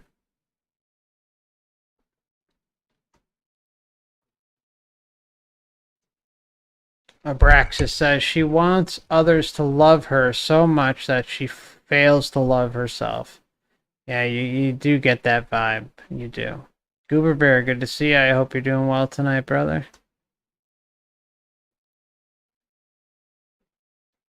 Let me try and find his comments. Sasha, I hope you're doing well tonight. Good to see you. Alright, let me get to Goober Bear here. Let's see what he says. Falling through darkness, impacting solid ground, and a light off in the distance. Yeah, the light in the distance is a common one in near-death experiences. I just want to throw out there too, if you've enjoyed this stream tonight, please consider hitting the like button so we can get this into more people's feeds. Or at least that's what I'm told. And the Anomaly says, I'm shocked she lived through taking that much Tylenol 3 in conjunction with alcohol. That's a liver killer if I ever heard of one. 3 bottles. It's a damn miracle she's alive. I do think she was healed. Yeah, absolutely. And like I was touching upon earlier, Anomaly, that I've seen things like this before where, they take an insane amount of whatever the substance may be and OD, and it's something that would kill a goddamn elephant, and somehow they come back. So, but it's always with entity interaction, of course. And that you have unfinished business. It's the same kind of narrative at the end of the day. So Abraxas says, do these people realize what she went through? Sheesh. Yep. Yeah, she went through quite a laundry list of just right at the youngest of age, too. I mean, poor thing. Sasha says, stabbing another knife into the open wound. Yep. Abraxas, and I totally agree with this, man. You said a reward to discourage her want to leave here. Yep. It's a trade-off. Yep. Abraxas also says, anyone seen the Seventh Sign movie? Gabriel's slave corpse that he keeps bringing back from the dead. I have never seen that one.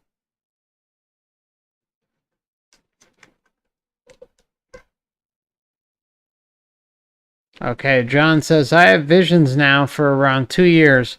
While fully awake and aware, but eyes closed, I see blue light and then images of people and animals in red-like line drawings, but moving. No audio ever. Any ideas? I've seen the blue light in near-death experiences before. Seen the golden light, seen the white light, seen the blue light. Seen images of people, animals. So I'm wondering if maybe you're just having some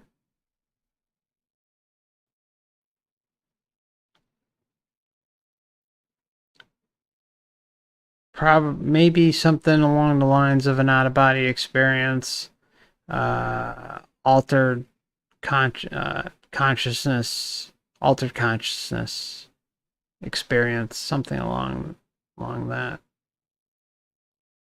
narrative. T says, FC, great to see you as always too. I'm doing well, very happy to catch up on your stream while live. Thank you. And the anomaly says, alternative treatment for alcohol abuse. There's more than just the Western medicine. Damn right. Crazy.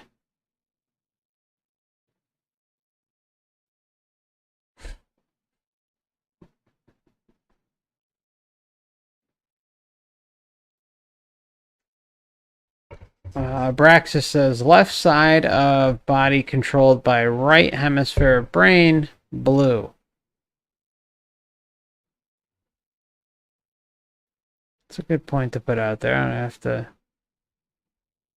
You got the left and right hemispheres of the brain. It's a good way to put it out there. Not sure how the blue part pertains to it, but maybe that's something I need to look into. So I'm gonna save that. Okay.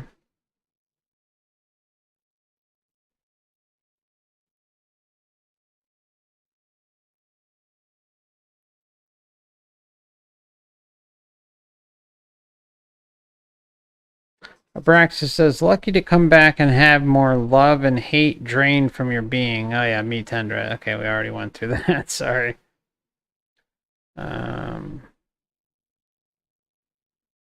Abraxas says, but the external white light brought her back. Why would you want to go back?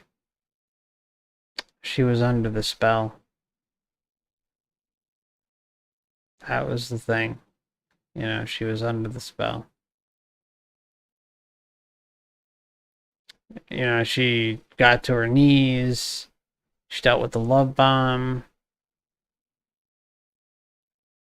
She expected to go to the white light before all that because she had known about it prior. I mean, it's you know, she's got all the programming to send her in that direction. So, and again, no offense to her, but that's just how we've all fallen for this. We're here now.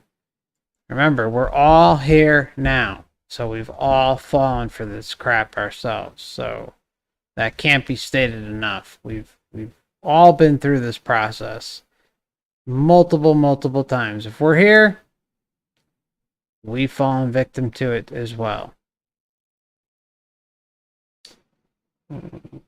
Kate says, FC, thank you for your compassion and respect for this experience, sir. You're welcome. Yeah, this is one of those cases where you just can't, you know, it's just not in me to, you know, really dig too hard. You know, even I said what I feel about it, but you know, if it was other cases, especially when we go down the love and light road and everything is just incredible, and you know, there's nothing negative about this world at all. You know, that's when I really just, you know, it's like enough is enough. But when I see someone hurting, I see someone who's had a really raw deal in life, you gotta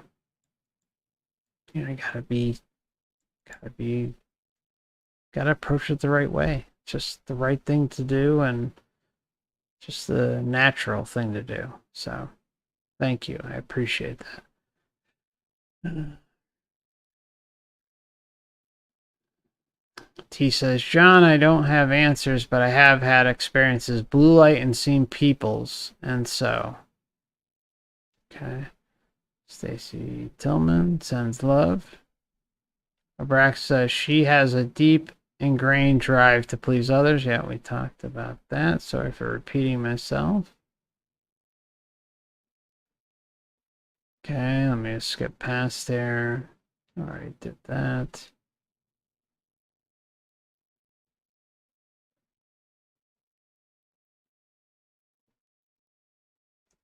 Sugar C says she went through way more than any soul should endure. Yep.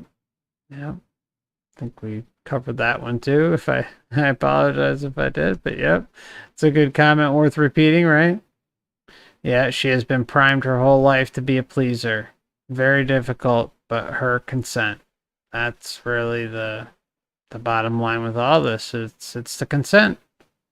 But when you listen to someone like Sharon, you feel authenticity. You know, I could listen to all these NDEs, and when they feel authentic, it hits you like a ton of bricks.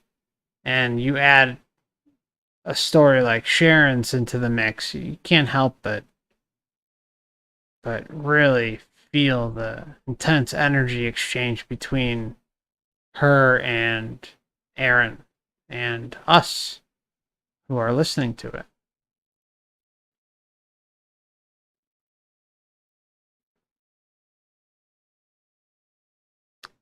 Kate says, developing recovery from addiction to drugs and alcohol is a great step in the direction of personal sovereignty. Yeah, I honestly would love to talk to someone like Sharon. I was looking in the description tab, and you know what I'll do? I'll leave the link to the original video after the show in case you guys want to head on over to Aaron's channel. But I left Aaron a message. I don't know, when I found this ND, I think it was sometime last year. And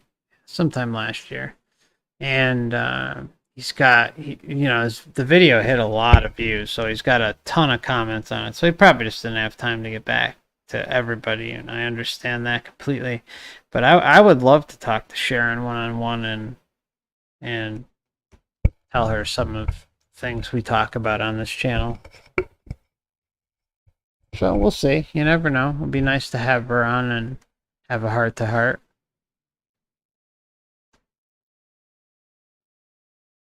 Braxis says she definitely has shouldered quite a bit here. Oh yeah, loads. And the anomaly says something no child should have to do. Yeah.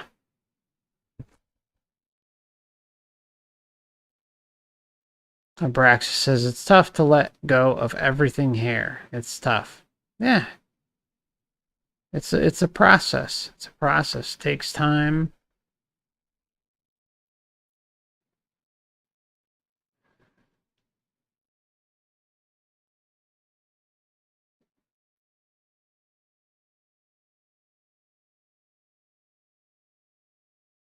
Sasha said he had to go.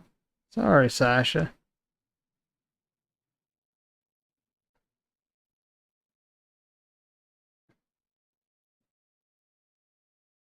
Stacy, I'm sorry. I didn't know you had cancer, sister. Why don't you reach out to me? If you want to talk, we can talk. Send me an email, foreverconsciousresearch@gmail.com. No channel, foreverconsciousresearch@gmail.com, and just put in the subject Stacy Tillman, so it stands out. If you okay, we can talk one-on-one. Okay, I'll talk to you privately. Okay.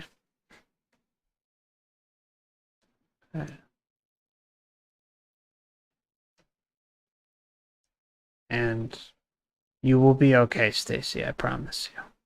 Okay. Please reach out to me. We'll arrange to talk right away. I promise.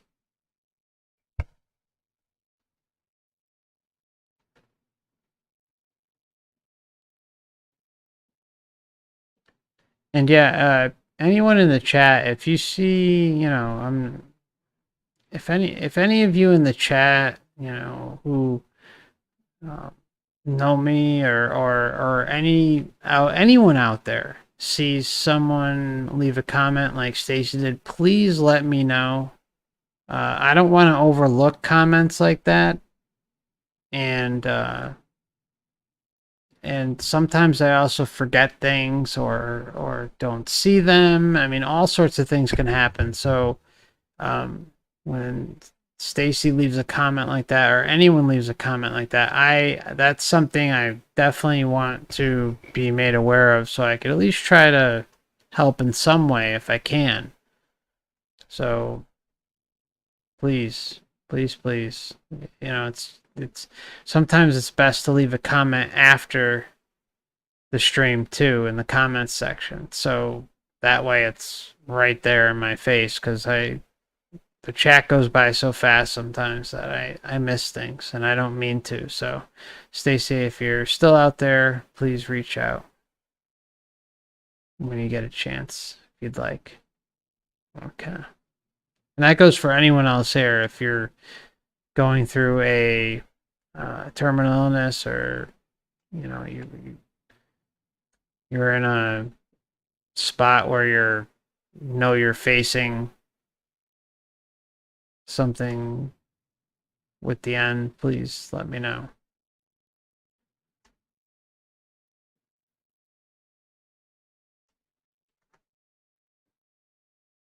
Braxis says she has a trust issue mixed with an incessant desire to please others. Bad combination. Yeah. Oh, Stacy says, I do the same. I tell my 5-year-old he gives magical hugs.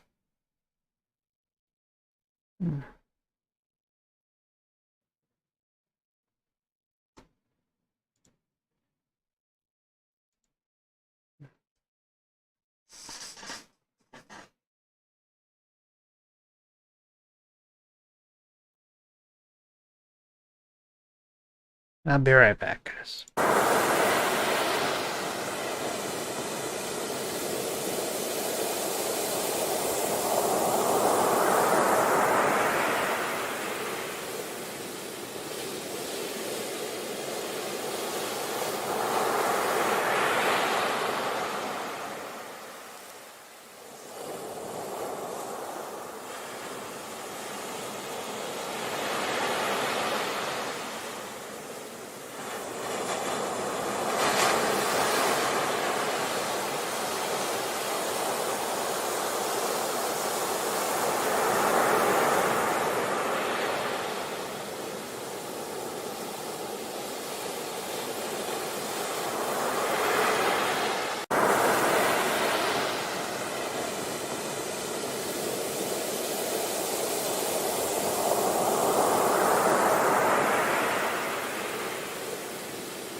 Okay.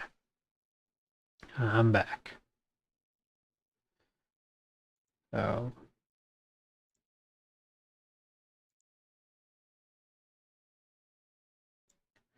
So, yeah, I think Anne has a great suggestion, and I'd like to throw this out there to everybody. If you see something difficult or that needs attention amongst us, please just put 3 hearts out there. And maybe even put a screen name or something. Or if the 3 hearts are right after what someone says, then at least I have something to refer and go back and read, because I there are times where I miss entire sections of the chat, and if Stacy said something like that before, or anyone says something like that before, I would, I don't want anyone to think I'm ignoring them or missing out. So, Solomon, good to see you as always, my friend.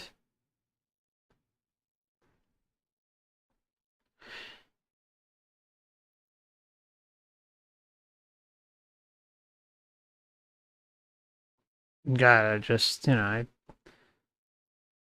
gotta just say it. My heart kind of sank to the floor when I read Stacy had a 5-year-old. So,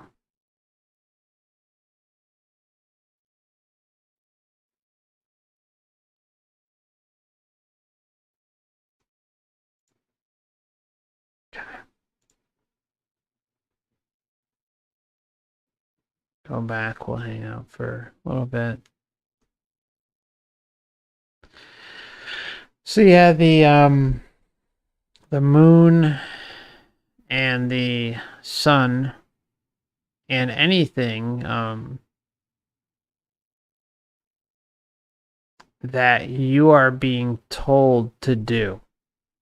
If you are being told to, like, what even drives me crazy are the people out there say, "Oh, well, you gotta go in between the net. You'll see this net." First off, it's a net. Okay, we're talking about a net. You gotta go in between the net, and that's how you get out of here? Or, you gotta, if you see the white light, you turn around and then you just keep traveling and traveling and traveling and traveling until you reach the good light. No, no, no, no, no. None of that shit. Guys, see, these are the things. Why are they so talked about? Why are things like that so prevalent on the internet as it pertains to the soul trap? Don't trust anything unless it's within you and your decision. It's everything. You are the creator being. You have consent. You have everything within you to make the right decision for you. Don't submit to shit. It's all within you. I promise you, my friends, no matter how we slice and dice it, at a bare minimum, what's wrong with being cautious? So I even say that to people who, don't necessarily know that the soul trap's going on or that something's wrong here. Or that, maybe, they need to follow some instruction. Why would you feel the need to listen to anything and be pressured to do anything at like a moment's notice? Because that's what all this stuff seems to just happen so quickly. Where us have not been given a chance to even think about the situation, to give ourselves some time to recollect our memories. I like to call it the buffer zone. You know, the sweet spot. That's what I call it, not the buffer zone, the sweet spot, where we are in a situation at the time of death where basically all this stuff starts happening. Okay, loved ones come to see us, pets come to see us, archetypes come to see us, gurus, you name it. They roll out the red carpet of fuckery. Okay, that's what they do. All right. So if okay, let me just say this for those in doubt and feel that they do need to make a decision in that moment. Why do you feel that way? Why do you feel that way? There's no reason to feel that. There's no time. You're just crossing over. You're just reconnecting with your true spirit essence. Why must a decision always be made under duress? Why must a decision always be made instantly when you're crossing over? Why do they send... Okay, I'm not going to swear. Why do they send deceased family members at the time leading up to death, deathbed visitations? Why is that happening? Why are they telling you what to do? You don't have to listen to that shit. Tell them to get the fuck out of here. Who are they to come in and butt in your business when you're crossing over? Let alone people who have had horrible upbringings and like their abuser shows up. We're not even going to go down that road, but you get what I'm saying. I mean, this is the type of shit we're dealing with. It's like...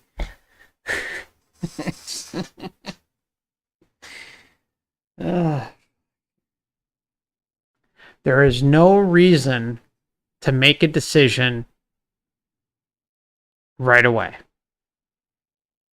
I don't care if you believe me or not. You don't have to. Just go into the situation saying to yourself, okay, I don't need to make a decision right away. I can give myself some time to do what I need to do and shield myself. At a minimum, shield yourself. Don't make a decision right away. And see how it pans out. And make your decision when you are ready. Now, would I suggest going to the golden light, the white light, the in between the net? No. I'm not ever going to suggest that. Because I think those are all deceptions. But what I do feel is that immediately you should be shielding yourself with a bubble of protection. Okay? And then literally throwing your intention out there to basically teleport yourself into your own reality. That's it. Give yourself the space to breathe, the room to breathe, where you are not going to be even remotely susceptible to something interfering with you. The last thing you want when you're crossing over is something to come and fuck with you and throw any doubt, anything. Because that's how it works. That from everything I can tell, that they purposely go after the vulnerable moment. I mean, you have deathbed premonitions. Okay, so someone's starting to dream and get these very vivid premonitions about their death. Okay, which can be anywhere from a year, but normally within 6 to 3 months, 2 months, 1 month range, that they are going to die. They know within themselves that they are going to die. Okay? Then, in the last, it's usually within 24 to 72 hours, a week. Then all of a sudden the train comes out of deceased family members, deceased pets. Jesus. Muhammad. Buddha. Whatever is ingrained in your belief system. Okay? They come out ready and roaring to go and trying to suck you in and say, okay, look, your time is near. This is how it goes. Your time is near. And, here are some fun moments. Hey, remember me? Remember me? I died when I was 80, but now I look like I'm 20 and I got this beautiful dress on. It's your mother with a beautiful dress on, your father with a beautiful suit on, looking perfect, just incredible.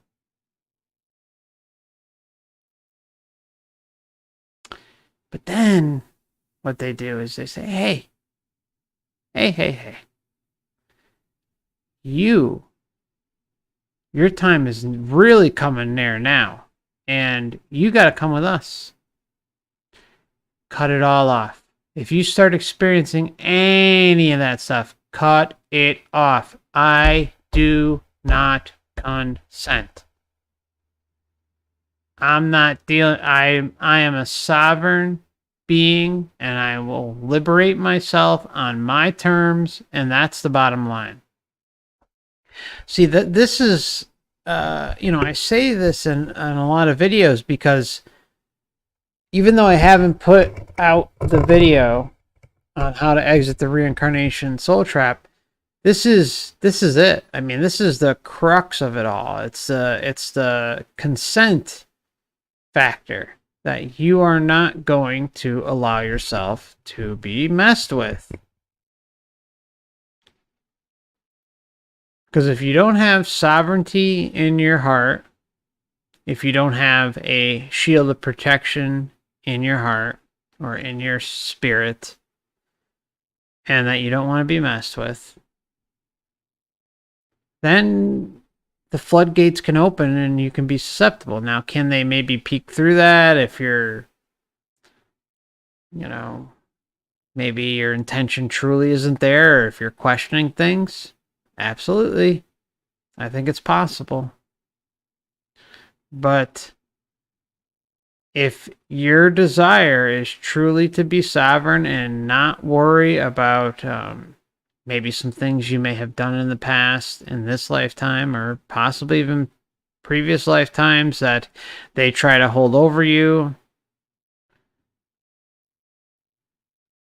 just let everything go.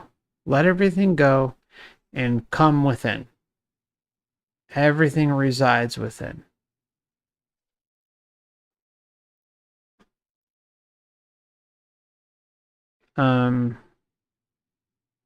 The other thing I would suggest for anyone going through something, we talked about this last night with Simon when he was on.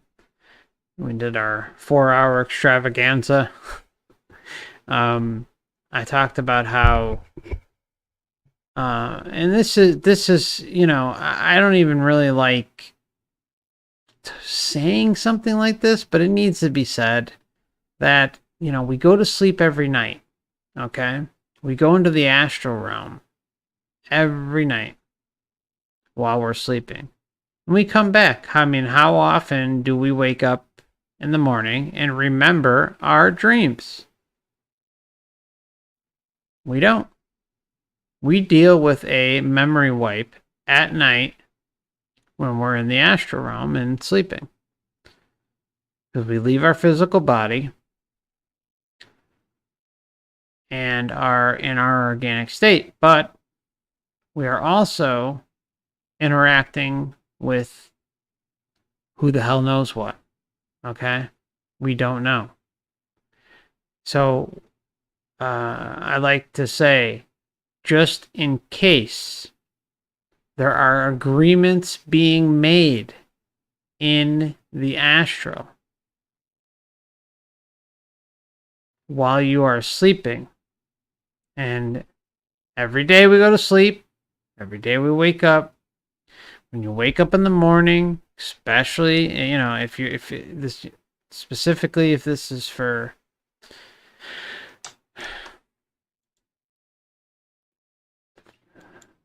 if you have a terminal illness, or you're on your way out, every morning, and I think this is just a safe thing to do for everybody, say, whatever I forgot last night under the veil of forgetfulness in the astral, I don't consent. I withdraw every single bit of that consent, every single bit of it. So you wake up fresh every day. Because think about it. If I always try to put myself in the position of running this nightmare, okay? So if I were to run the place, I would do something like, yes, I would give this body, okay, with a veil of forgetfulness on it, and I would be very aware that consent is the most powerful asset that I would have against you as a parasite. And I would get you to, on a nightly basis, further give up consent time and time again. But you'd also be consenting to a fresh veil every night. This is the type of thinking you need to do in life to put yourself in the shoes of these sick bastards. If you put yourself in their shoes with the most evil, diabolical, nasty shit imaginable, and how it can control you on a day-to-day, month-to-month, week-to-week, year-to-year basis, just stacking consent on top of consent on top of consent. Why not play the safe route? Why not wake up every morning and just say, hey, whatever bullshit I may have consented to last night, I don't consent. Clear it all out. Clear it out. And then even say, I don't consent to whatever memories I don't have full lucid knowledge of the next night. So I throw this out there because I think it's important. We can't underestimate the veil of forgetfulness. Just look at what has happened with us being here, right? We've come here.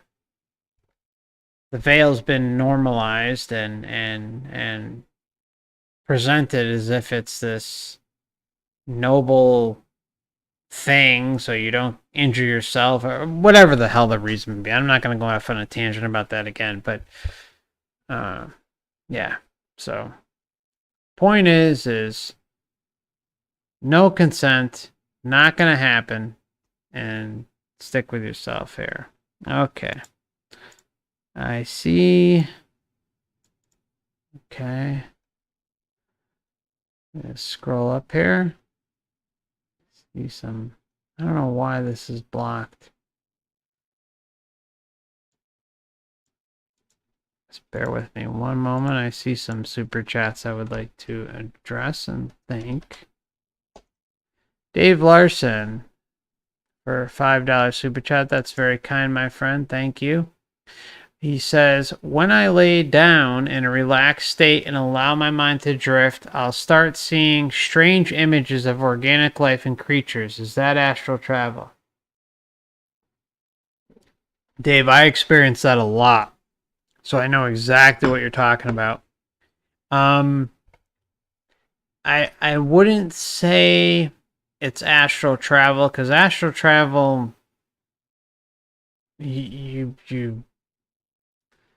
you're experiencing a layered part of your reality. You're experiencing a different type of realm, but you're not. It's funny because in a way it is astral travel, but it's you're still. I guess, Dave, I think the thing I should ask is, are you aware of your body at the time? Because the way I see it is you should, with astral travel, it's just it's a very unique process. Like you'll start hearing buzzing sounds, and then you'll all of a sudden find yourself just above your body and looking around. And you might see even some entities at the end of your bed, and then as long as you don't freak out and get past that bubble, then you take off and can go exploring and doing your thing. So, but yeah, I experience that regularly where, you close your eyes and you see all sorts of crazy stuff.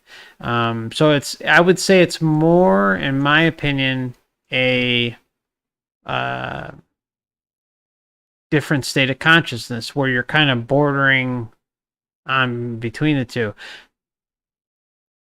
It's probably worth getting yourself, if you don't already have, I'm sure you do, but if you have a pair of headphones or earbuds is usually best for nighttime, where you have a left, it specifically says L and R, or left and right, on the earbud or headphones, and listen to some binaural beats, listen to some Monroe Institute tracks, and see if you can propel it even further. That would be T. Thank you for the £5 super chat. That's very kind of you as well. Thank you both of you. That's very kind of you. Thank you. T says, Dave, same happens to me when I do so. Yeah, it's funny. Yeah, I wonder how many others experience that. Let me pop this up here. Let's take a poll. See what people think.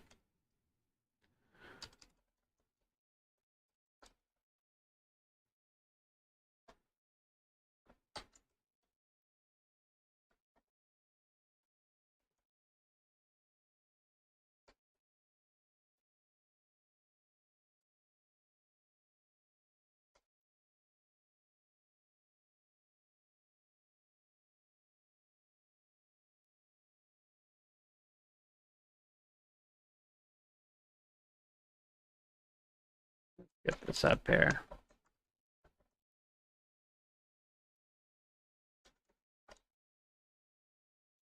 All right.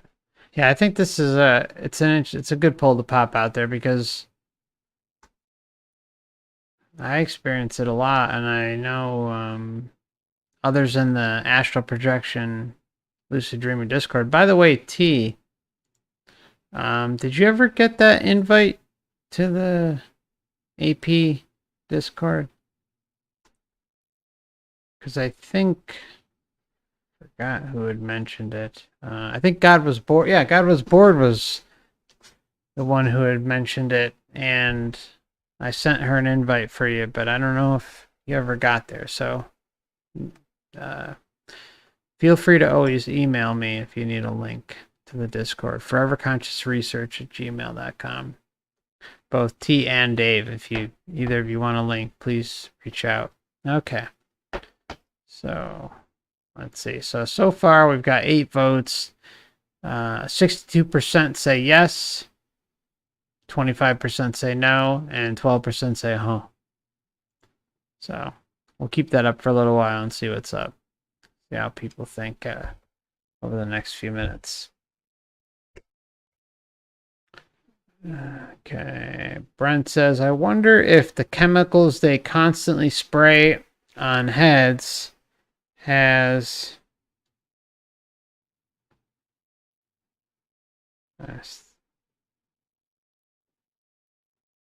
Okay.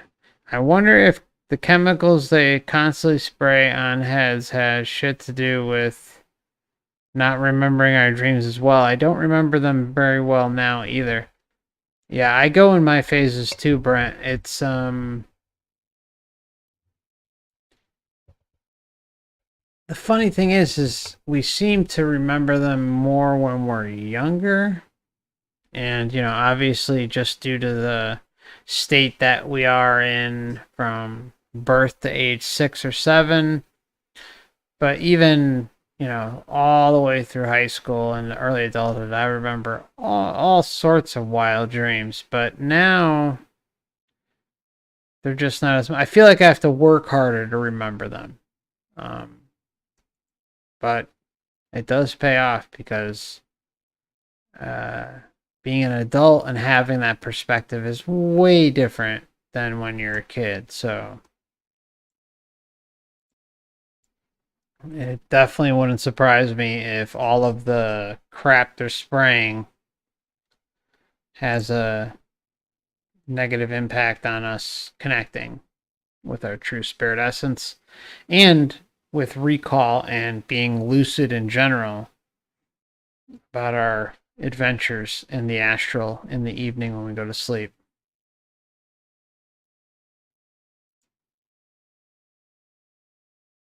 Ms. Ellie says to Brent, that and all the overlays I feel they have added to this realm. Yeah, this realm definitely has some sort of layered I guess, yeah, overlays on top of it, which make things more easily controlled. And all I think about too is how astral projection and varying states of consciousness they're a hassle.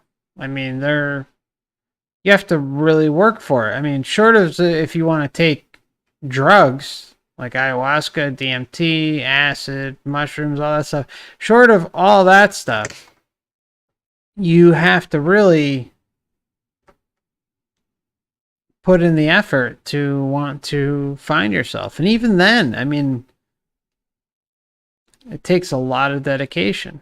And even then, the results can either come flowing in or they can just be dormant for a while and you'll get one here and there. Like for me, like I get them here and there and I put in a lot of effort, but it is what it is, right? Okay. Feel free to add your vote to the poll if you'd like. And I also have 2 YouTube backup channels for anyone here who is not already subscribed. I do suggest for this channel and the 2 backups hitting the bell with all notifications, because I see people all the time saying, oh, I didn't get a notification. And the only thing I could think of is to make sure that the bell is fully lit. So feel free to do that if you'd like. Okay. Where are we in time? Oh, wow. Okay.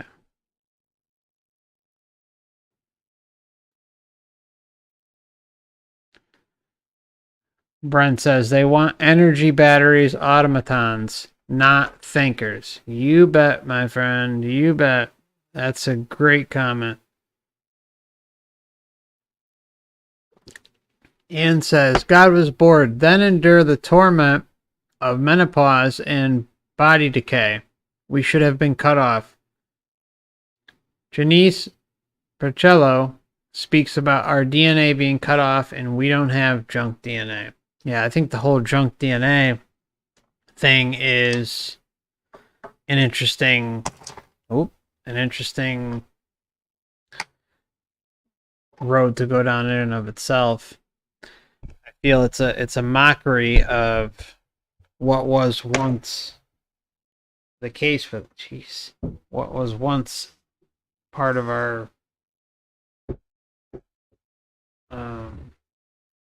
maybe early existence, and it has since been... Sorry, I dropped something.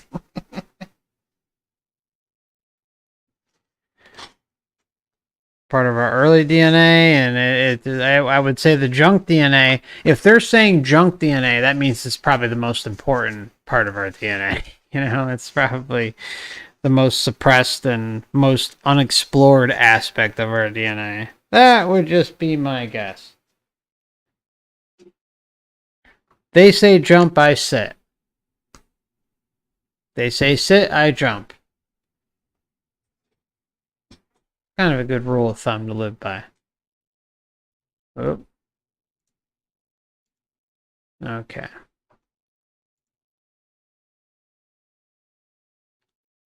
Igor, good evening, sir. Hope you're doing well, Solomon. So, Solomon says, and there are a series of things that might have happened in antiquity, so to speak, that might have had a hand on our cosmogenic inheritance, our power to our genuine source. I have familiar experience when I relax and close my eyes. Strange forms of life take place. Maybe it's something else, but I can relate. I was meditating yesterday to Gnostic chants and I saw this. Yeah, it happens to me multiple times a week, so it's... And I always say to myself, oh, what am I seeing things or this, that? But no, it's us closing out our part of our senses and seeing something around us, or possibly in some overlay, like I think Anne was pointing out. So yeah, but it's not bullshit. I mean, some of it's so in your face and vivid that it can't be. So okay, God was bored. Ann Pearson, I think we've been altered many times. We're too fucked up not to have been, in my opinion. Yeah, there's no doubt about that. I'm in complete agreement with that too. God was bored. It's our genetics have been toyed with and messed with, and just the whole historic timeline, and how, I mean, that's a whole rabbit hole in and of itself. And how history is just complete load of shit. And I just find it funny that you really can't trust much history. 1800s, 1850s. I mean, and that's probably being generous. I mean, and even then, just our modern day history is so twisted and messed up and unreliable that, yeah, it's just too much. So that's a whole nother topic in and of itself. I mean, just with the buildings all over the world that have similar construction, machine cut, perfect, structures everywhere, and these different styles that seem to pop up time and time again.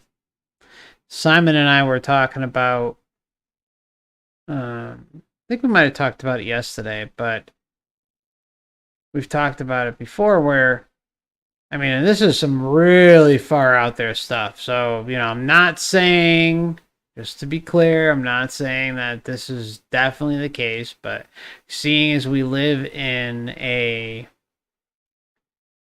holographic universe, holographic realm, then who is to say that all of the old structures that we see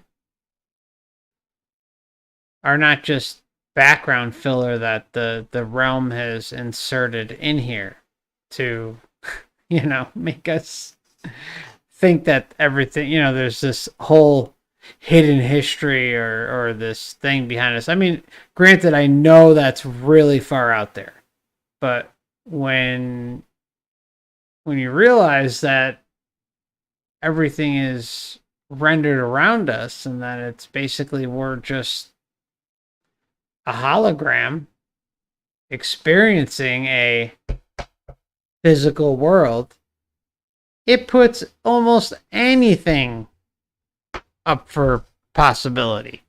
And again, I'm not saying that's the case. I think basically there's been a lot of older cultures that have been here for who knows how many centuries, and we've only just touched the surface in the last 4 to 5,000 years. And again, that's being extremely generous. Extremely generous. I think seriously, history starts to break apart at the mid 1800s. And my ears are ringing again. Hold on. What the hell?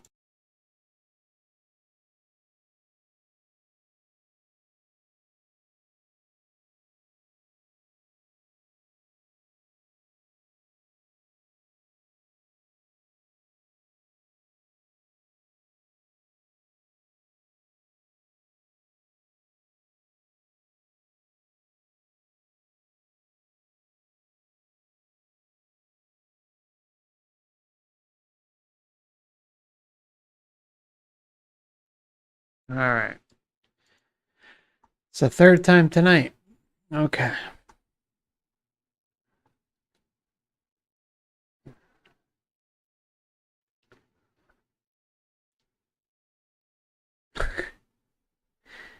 Yeah, T, I would agree with you. I would agree with you. I don't I think the buildings are interesting, but the narrative that comes around with all that is whew.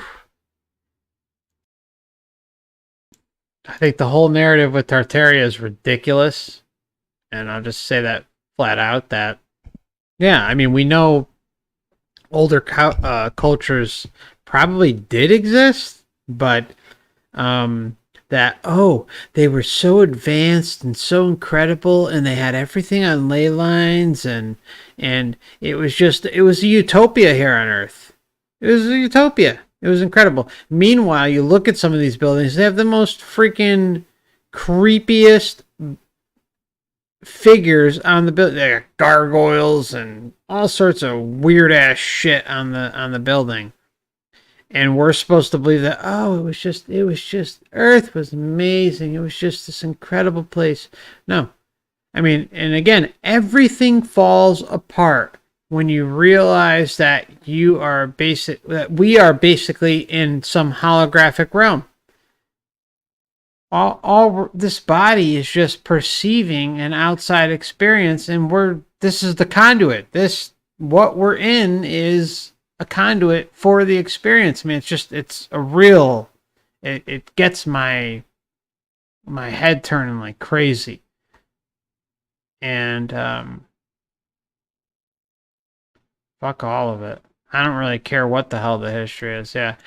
Brack says, some say that history is wiped out every 200, 300 years. The history narrative that we're in now is just ridiculous. I mean, just think about the advancements, you know? I mean, I think about, I was born in the 80s. And I think about what I grew up around, Luckily, my father needed a computer for work, so I did grow up around computers. Doesn't mean we had internet, but, I was around computers, so I saw the evolution from, the beginning to modern day, mostly. And, I had internet in the mid-90s, and just the advancements alone make no sense. They make no sense at all. And when you think about the shit that they were pulling, I'll just say op-wise, I'm not going to say the whole thing, but op-wise on the public, like, for instance, my mother and father, and probably many of your mothers and fathers out there who had to deal with things like the get under your desk, a nuke's gonna come. I mean, you look at that stuff. Go look at that stuff. It's ridiculous. It's ridiculous. And all of the, I mean, think about Kubrick with 2001 and all the movies that he did with this incredible crisp film. And then you look at today, it's like, okay, so they had access to all this for how long? Then you look at the whole thing with the World's Fairs and how, basically society was plotted out and charted out to go in a certain direction with, a whole host of technological advancements to come. I mean, that, and not to mention at these extravagant locations where it's clear that these were not built when they were claimed to have been built, and instead were pre-existing structures. I mean, again, we can go on and on and on about that stuff. I mean, it's, but it's just, I always keep going back to the point where, if you lived in a hologram, which we do, holographic realm, then anything can be just like we delete a file in our computer, right click, delete, copy, paste, add a chimney, add some smoke, add some power lines, add a post office, add a state house, add a White House, all that stuff. I mean, it's crazy to even go down that road, but it's worth pointing out. We don't know what the hell, where the whole thing.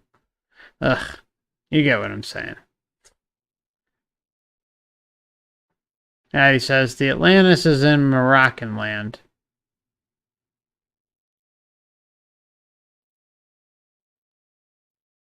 Abraxas says, no one here today that we know of was alive just a short 150 years ago.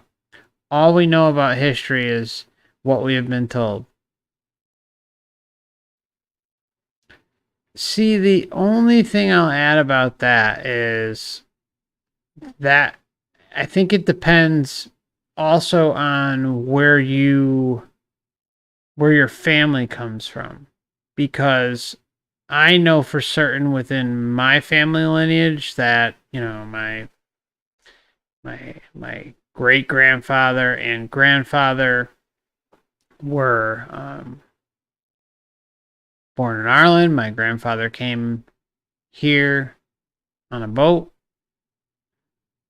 at a very young age and ended up doing very well for himself. But the point is my family can at least be charted back to Ireland, and then my other side of the family can be charted back to Italy. Okay, so I think the wild card comes in with, at least for me and probably a number of you here, is America. I think America isn't as old as it's claimed, the whole 1600, what is it? 16, what's the Alex Jones line? So no, 1776 will commence again. That whole thing. It's just, no, I don't, that to me is a narrative that is difficult to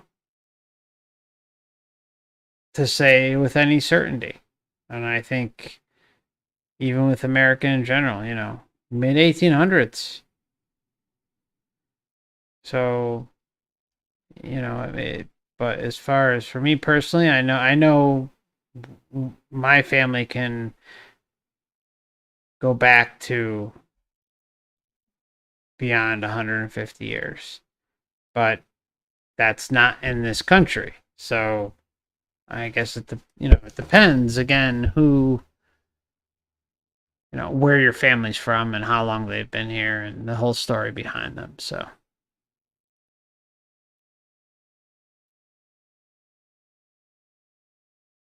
Brax says, "Here's one for you. None of us know where the surname came from."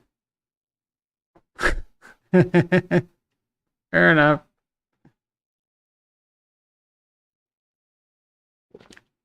I like that. Sugar C says, "My family goes back to Germany and Poland, but I know I go back far greater than that."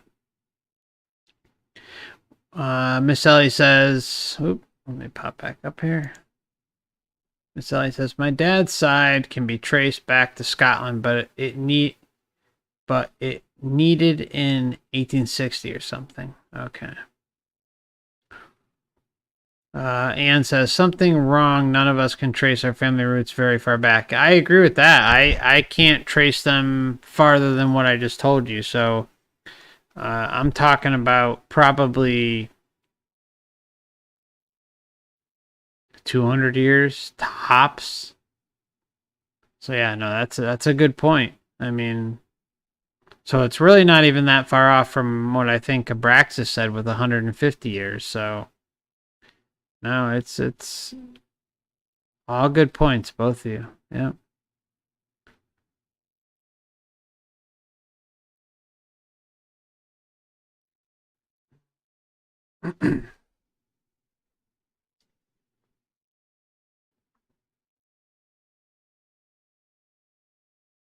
Miss Ellie says, "Sorry, I'm on my phone. I can't type on this thing." No worries, no worries. Yeah, Sugar Sea's also Ireland. Yep. Yeah, Ireland and Italy is my roots.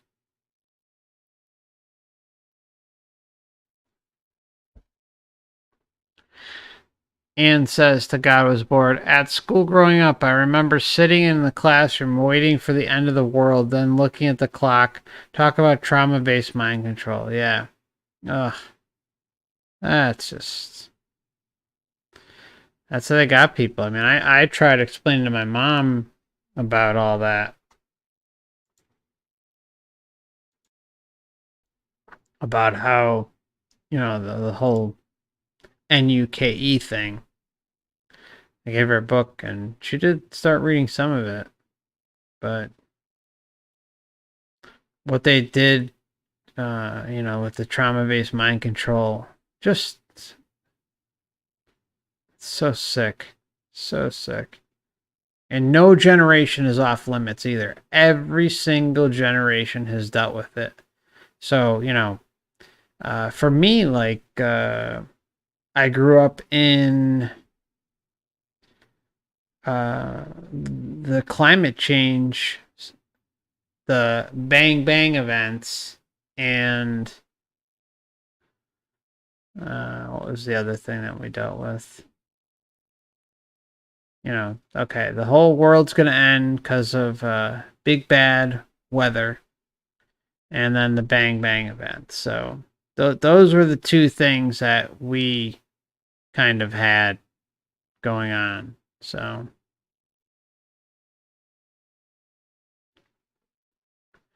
okay, so Solomon says, "My maternal side is Iberian. Portuguese great-grandfather married an Angolan woman.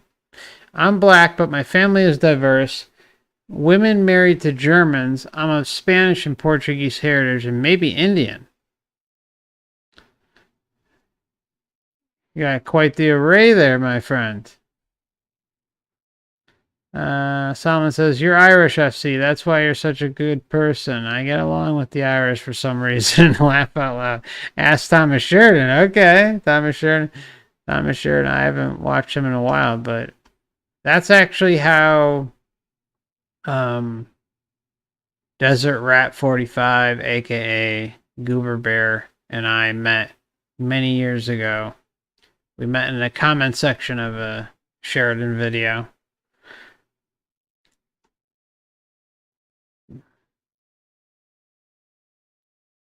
Okay, let's see. We'll go to Mark Keller. I need to read Moksha from Earth, the PDF online, all about the reincarnation trap.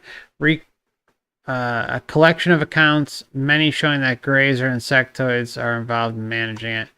Yeah, Mark, I've gone through all of that stuff, and personally, my opinion, my friend, is that there's a lot of misdirection in those. Not that there's not good information in there, but there are, in my opinion, there are many things running the show, and it's also perception and belief based. So, for instance, like if I believe that it was greys and insectoids that were going to control me, control this realm, that I would be provided such an experience. And that's not to discount people who do experience those types of things. Personally, I believe that alien abductions are not space aliens from another planet, but instead astral parasites, because when we really look at the abduction cases and what they are saying, it's a classic astral projection case, and it's a classic sleep paralysis that usually eventually leads to astral projection, and they do get messed with. It sucks, but as far as those specific beings at the front lines of controlling everything, I don't necessarily believe that. I think they are just a small portion in a larger scale operation. See, I think the Matrix covers its bases in all sorts of things. Like, for instance, back in the day, we used to have the gnomes and the wee people in Ireland, and all these different things, that these entities that came along and messed with humanity. And the greys and insectoids are no different. They are just a modern day interpretation of it. Now, from everything I've been able to find, the greys root back to not that long ago. They're a fairly new thing. Insectoids, there is some older depictions of them, but as far as the greys go, those are more rooted back to Crowley's drawings of Lamb, if I'm pronouncing it right. I think it was Lamb, or yeah. And the whole alien thing has kind of been twisted and pointing us in a direction to led us to a direction to pointing a finger towards something specifically, when they are just a very small part of the overall control system, because there are all sorts of different entities that are projecting themselves around the world and answer to the bigger pyramid, I guess you can say, the hierarchy of the structure within this realm and outside of here in the astral subrealms of control. So they can even do things like simulate a alien abduction and make the person feel like they have been literally abducted by aliens, when in fact they just had an astral projection. But they can also come back with the memories and even markings on their bodies. But as far as them running the whole show, I don't necessarily believe that at all. I just think they're just a small part of it. But yeah, no, I mean those were interesting reads. I read them a while back, so it's always good to look through everything and anything. That's how I feel. Thank you for your question, Mark. Ms. Ellie says, nowadays the kids are doing active bang bang. Okay. Drills, yeah. Yeah.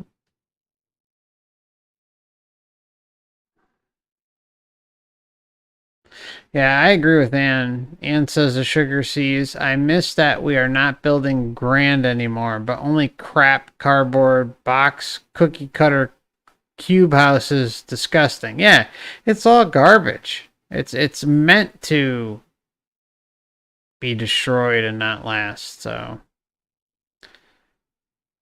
yeah, the whole thing makes you wonder. You know what? I'll be right back. I got to refill my water. I'll stick around a little bit longer. Right? We're going really long with this one, but that's all right. We'll have some fun and chill a little bit longer. Hang out for another 20, 30 minutes. So I'm going to take a 4 or 5 minute break. If you guys want to stick around, feel free. And I will see you in a moment.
Okay.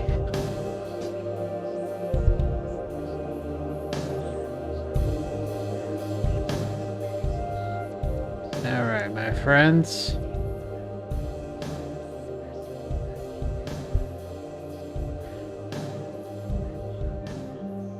Keep the music a little low. Get a little something something in the background.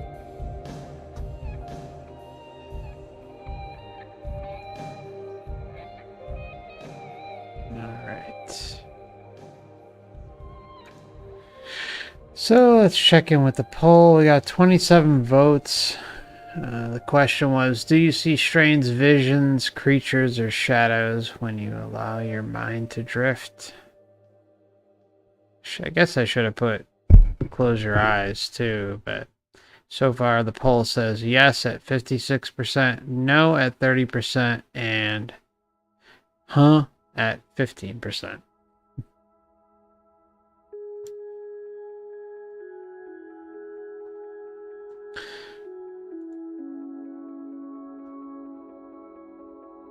So let me scroll up here.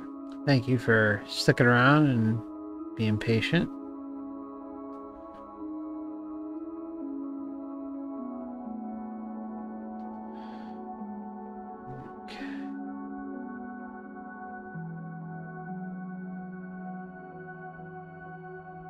Ann Pearson says, Passio's good. I found him on YouTube around 2012. Yeah, I think we're probably around the same boat when I found him. It was right around then, too. 2010, 2000... I don't want to... Yeah, could be a little earlier, but right around there. Yeah, same thing.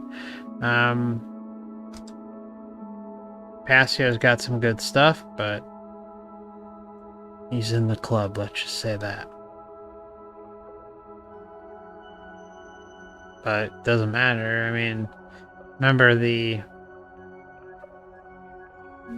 you have to weed through certain things to acquire truth, so that can't be stated enough. I know for certain that I wouldn't be where I am with some of the things I know, and I'm sure many of you can say the same without, weeding through the agents and picking certain information that worked out, or that helped you along your journey. I mean, for as much as I don't like those involved in the system, many of them helped me too. I mean, I'll just say it flat out.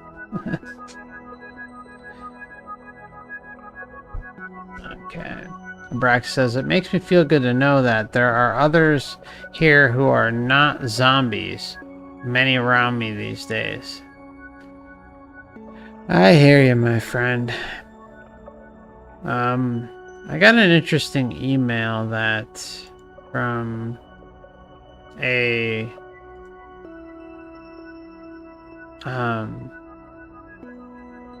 subscriber, and I'm gonna share it with you guys. I'm not gonna say who it is, but I'm gonna put it out there because I feel we've talked about this before, where I think it would be incredible to be able to somehow get a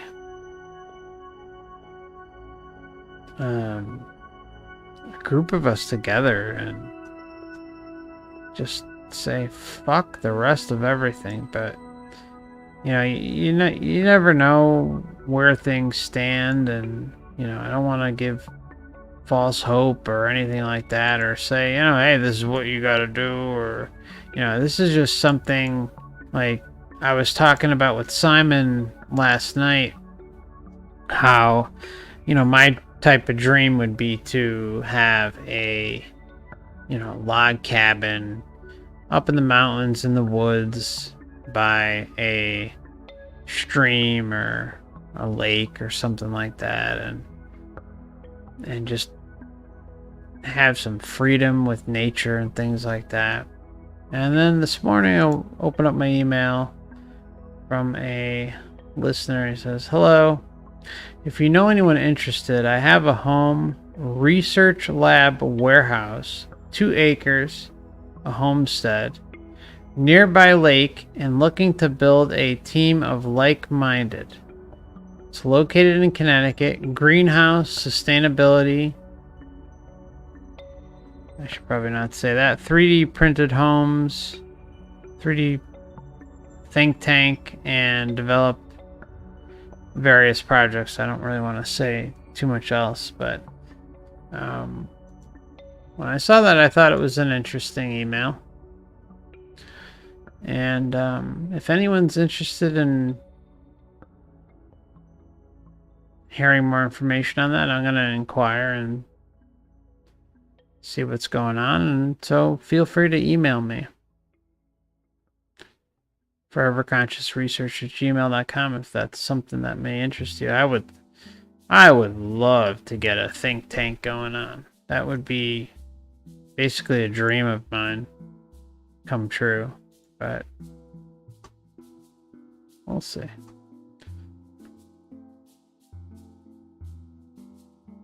Kind of cold over there though, but hey, it was a very kind and nice email to receive. So just thought I'd throw that out there. So it's from what I gather, it was anyone who's interested. So feel free to shoot me an email if that's something you perhaps may want to explore. And with the person who sent me that information's permission, I will forward your contact information. So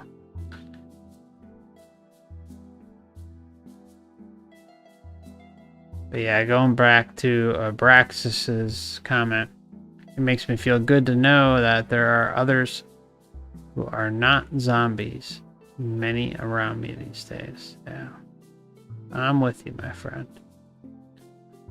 So when you receive an email like that, it feels good. Feels good. Makes you think that there are good people out there who want what's best. So Ann says, we esteem you, FC. Thank you kindly. That's very nice of you. Thank you, Ann.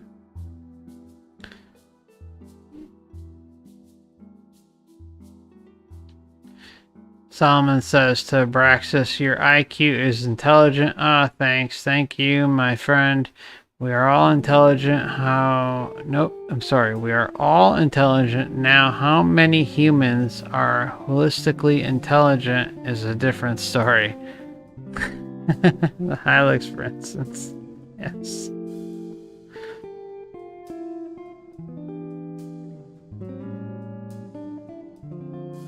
She says, I feel the same. Gives me much joy to see fellows like you.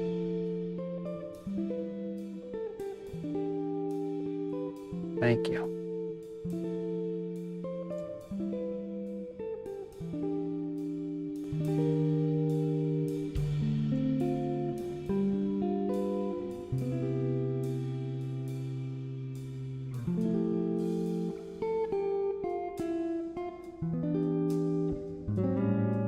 Abraxas says, we are watching the quickening, front row seats to the show.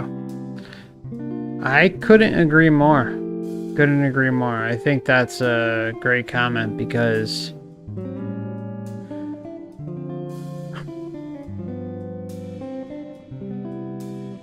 I was talking to Simon. I've talked to Simon about this before, and Night Sky and Wolfie Bear and a bunch of other people who, you know, it seems like the eroding and degradation, even though, yes, it started earlier, so don't jump down my throat on this one, but I really feel that the official switchover began when Trump announced his that he was running for the 2016 election. That's when everything just seemed to turn into crazy land. Anomaly says, I like the long streams the best. Thank you. Sometimes I'm kind of on the fence about doing them, but thank you.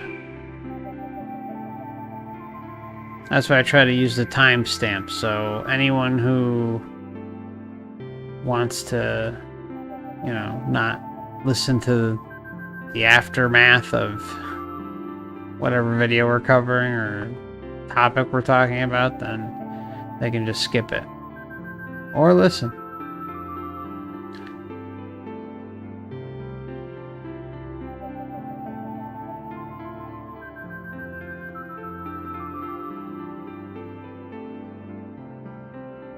Okay, Solomon says to Anne, I found Passio in 2016 when my awakening took place completely. He's not for everybody due to his abrasively straightforward personality, which I appreciate. He's a good teacher. He gets the message across, I'll give him that.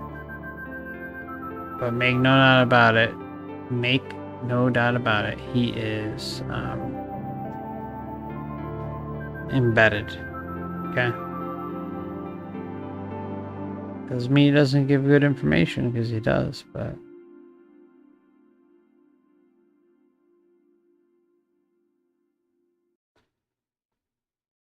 Anomaly says, I get huge chunks of my house clean while I listen. Well, that's good. So there's a little motivation factor for cleaning. That's good. I never thought I'd be a cleaning motivator. That's good.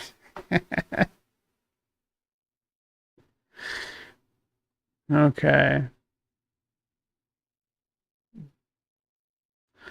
Solomon says to Anne, it's been a while. Beaming virtual hugs. Yes, virtual hugs to all. Abraxas says, it is sad to see so many be swept away with the wind. So true. Couldn't agree more, my friend.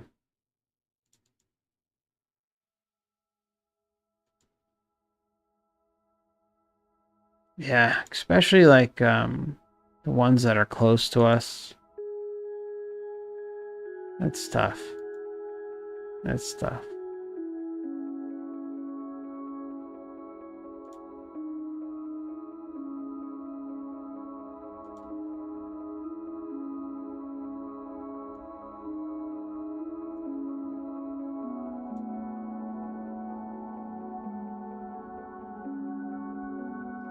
Brax says the need of the masses for an external savior is the catalyst of their demise. That is deserving of a pin right there. Let me pop that up there. I think that's a great comment. That's exactly what's going on.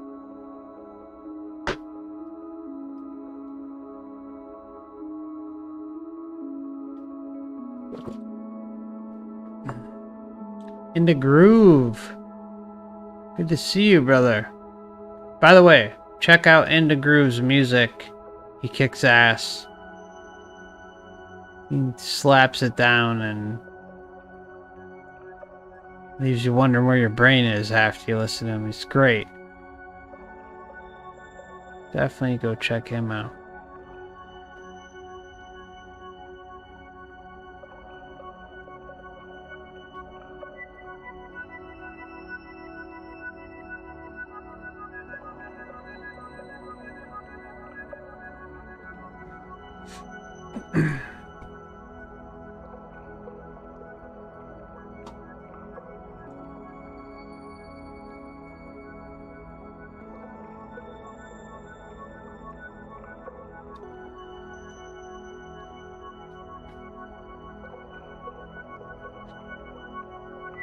Sanskritic.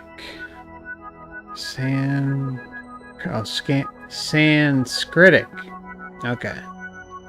I'll get the pronunciation right eventually. Says to Igor, aka Solomon, 30 years ago I traveled through the Far East and found the oldest, most isolated villages, cultures, and observed long-term that specific enhanced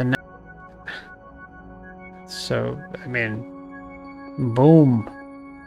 Drop the mic. I mean, that's, in my opinion, the whole ball game.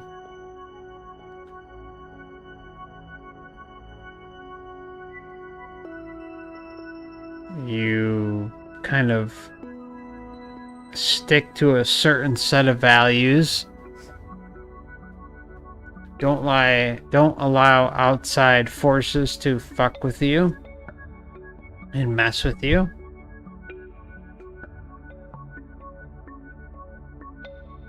And don't allow creepy intergenerational trauma to pervade your family lineage. Yeah. Don't allow chemicals and GMOs and all sorts of other garbage into your society. And you could actually enjoy yourself as much as possible here. And experience it the way it was likely, I don't say for sure, but likely intended to be experienced. To come and just experience the physical. But it's been so ripped apart that we don't know whether we're coming or going. You know, I don't like to put the downer effect in there, but I also don't like to shield from the truth and just say, oh, well, you know, maybe Earth was a utopia at one time. As far as I'm concerned, I don't see any evidence for it, but the evidence for it would consist of something like we just heard from Sanskritic, you know, about 30 years ago, I traveled through the Far East and found the oldest, most isolated villages, cultures, and observed long-term that specific enhanced benevolent quality in action. I believe this higher condition of living is related to living in abundance in a peaceful environment. I think the balancing of mind, body, spirit is how it goes to actually authentically experience existence here.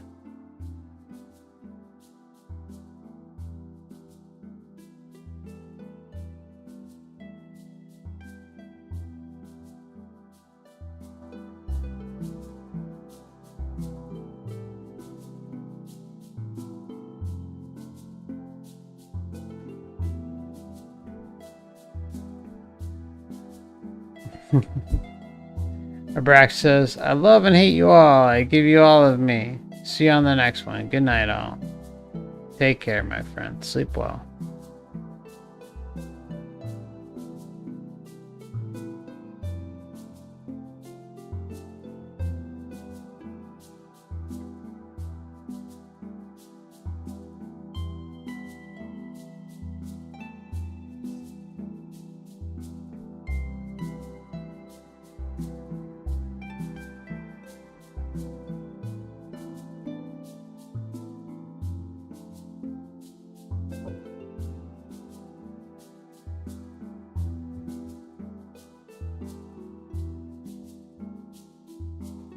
Okay. Solomon says, hey, FC, I haven't read the books yet, but if you know anything, what are your thoughts on Robert Lanza's biocentrism concepts? I can't comment on those either, my friend, so I would say do some digging.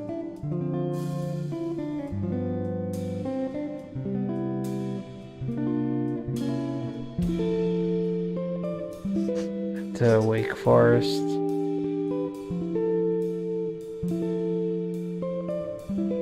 Oh wait, I've seen this guy before. I know who you're talking about. Never read his books though.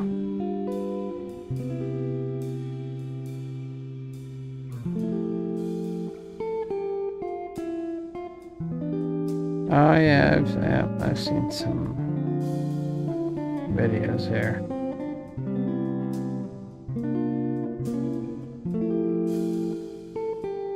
He did, I think he did some appearances with Pastia, didn't he? And,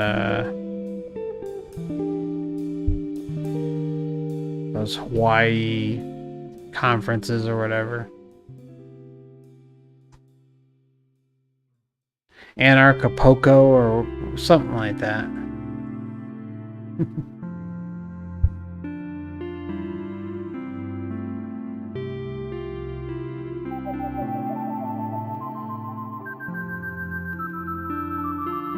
Schmeckle asked if it has a 3D printed hot tub. No, I cannot confirm that. We can work on that though, right?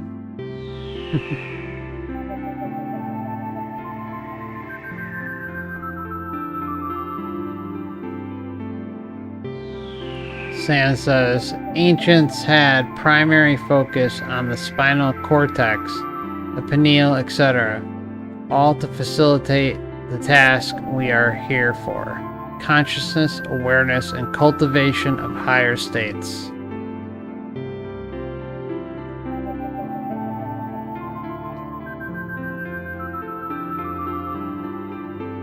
Some of it definitely seems to point in that direction. For overall betterment of existing here. And that has seemed to have been totally hijacked, but perhaps those are truths in plain sight too. I'd like to think that it wasn't always like this. I'd really love to know for certain that, you know, this place was indeed hijacked.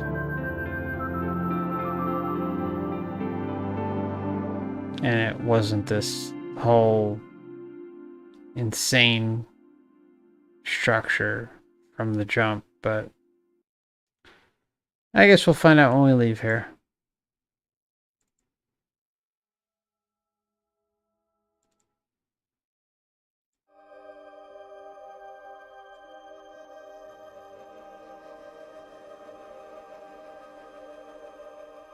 Solomon says, the sands, it is peaceful and devoid of the psychosis caused by the egomaniac stronghold of technology. Remote civilizations are more humanely connected. This is a general fact. That I too confirm.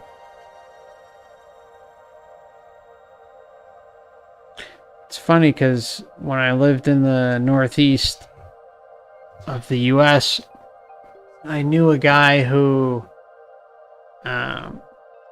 inherited a thatch hut from his grandfather. And the damn thing held up. I mean, and we had all sorts of crazy storms there.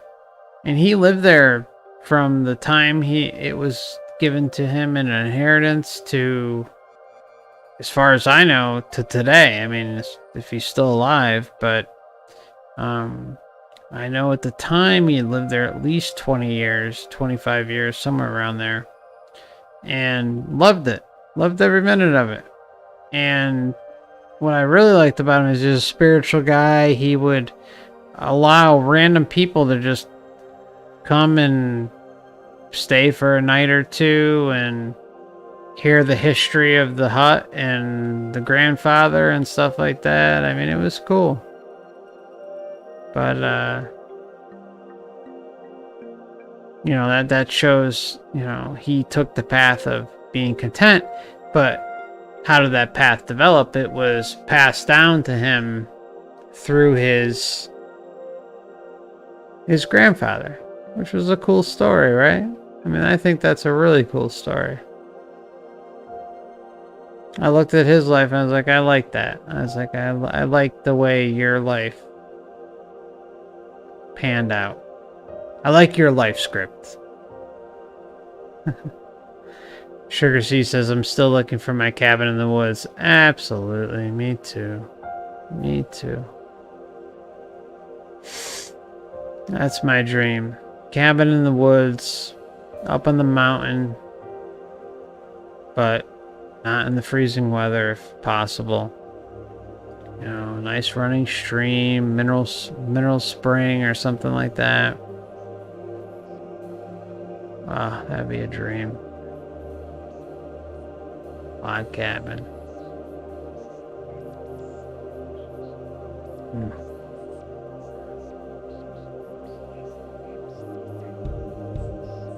Anomaly says, I'm interested in the Connecticut guy. Okay. I could try and look him up. I have his phone number somewhere. Good night again, Abraxas.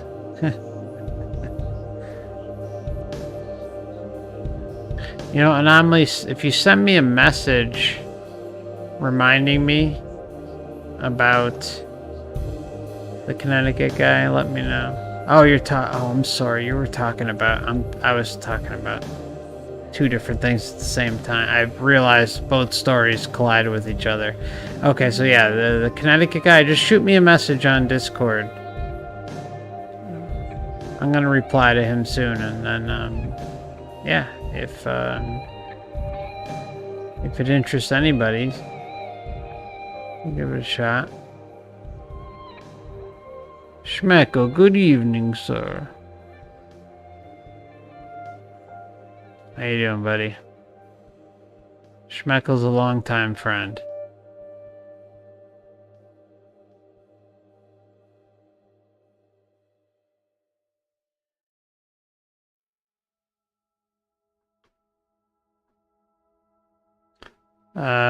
Solomon, Igor says, Passio has wisdom. A lot. He, along with Dan from Overwatch Project, helped me break out of my religious guilt. No more. Yeah, both of them, I'll say too, like both of them were a big part of my journey too. So, you know, you gotta tip your hat. See, I think Passio is 100% controlled, but that doesn't mean he's not sharing truth. But Dan, I don't think is controlled at all, and he is a genuine seeker of knowledge and just wants answers. And he puts out incredible work. I wish he'd publish a little more, but hey, I'll take what I can get.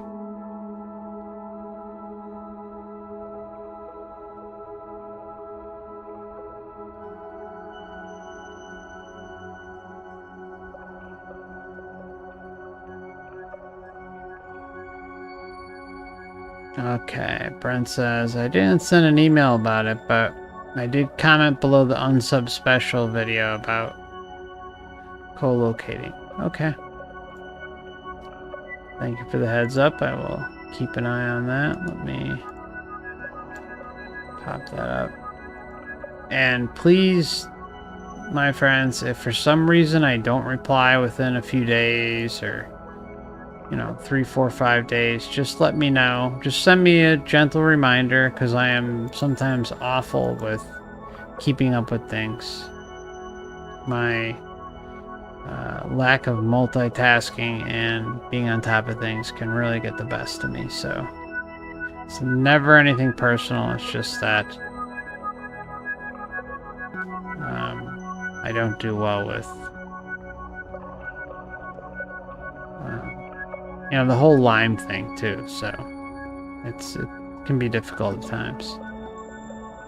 But it's never personal, so just don't ever hesitate to send me a gentle reminder. Say, hey, FC, remember this email, or remember this comment, I have a question here, or want to talk about this, want to talk about that. Just, don't hesitate to nudge me.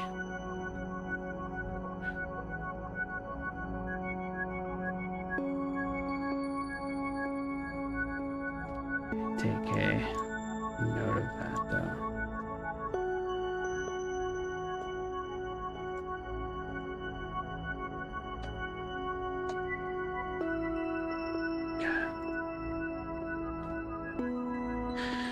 Okay, Anne says to Solomon, this is a nightmare realm.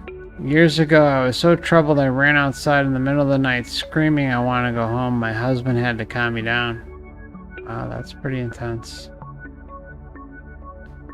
Send hugs to Anne.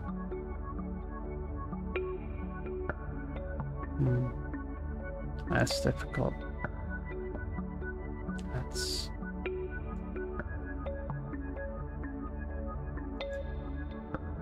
It's what bothers me about what Anne said is that, says years ago I was so troubled I ran outside in the middle of the night screaming I want to go home. It's like the body is so foreign, that this whole experience is so foreign that we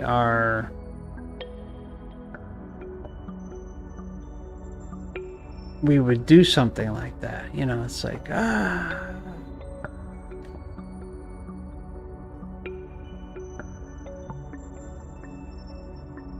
it's just not right.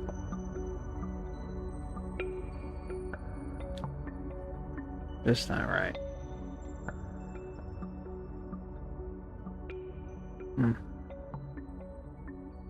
I feel for you, my friend.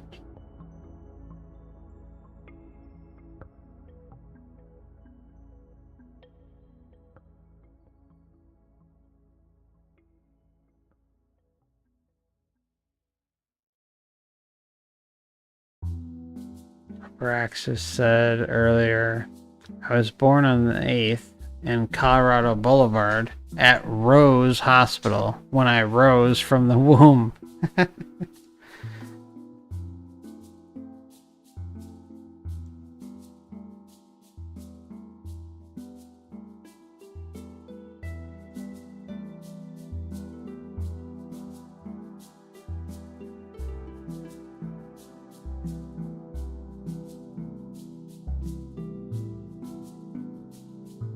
And Miss Ellie says, yes, I was born at Rose too in 72.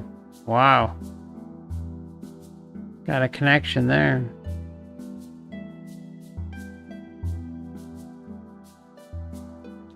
Brack says, I like the long streams too. This channel is a bit of an oasis for me. Thank you. Glad you're finding some chill time for yourself. That's great. It's an honor too. It's very humbling for me when people say things like that. And I was telling Simon last night, I've always been weird with compliments. It took me, it was the way I was raised. And it's not any fault of necessarily the environment but it's just always been a weird thing within me with compliments, but I've learned to embrace them and be very thankful and appreciative to anyone that leaves one. Over the last couple of years, I've been way better with that, so thank you. Don't want to drone on about that, but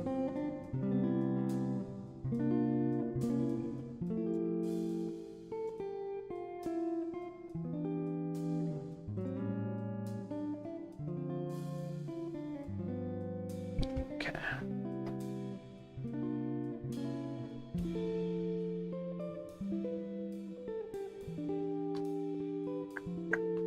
Anomaly says, tell us some stories I've seen. Okay, you know what? I got a story that I wanted to tell yesterday. That I meant to tell when we were going on about anomalies. Speaking, it's funny, yeah. Anomaly is the one asking me to tell me a story, and I'm going to tell a story about an anomaly. Okay. There was... This time, I think we were, my girlfriend and I, we went on vacation, and so we stayed at this hotel 2 different times because we went and visited there twice on 2 separate occasions. This is within the last year and 2 years, so all during this whole bullshit that's been going on. So, in yesterday's show, I talked about how there are these weird anomalies that can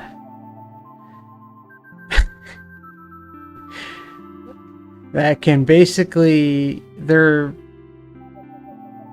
sky entities that pawn themselves off as balloons, okay?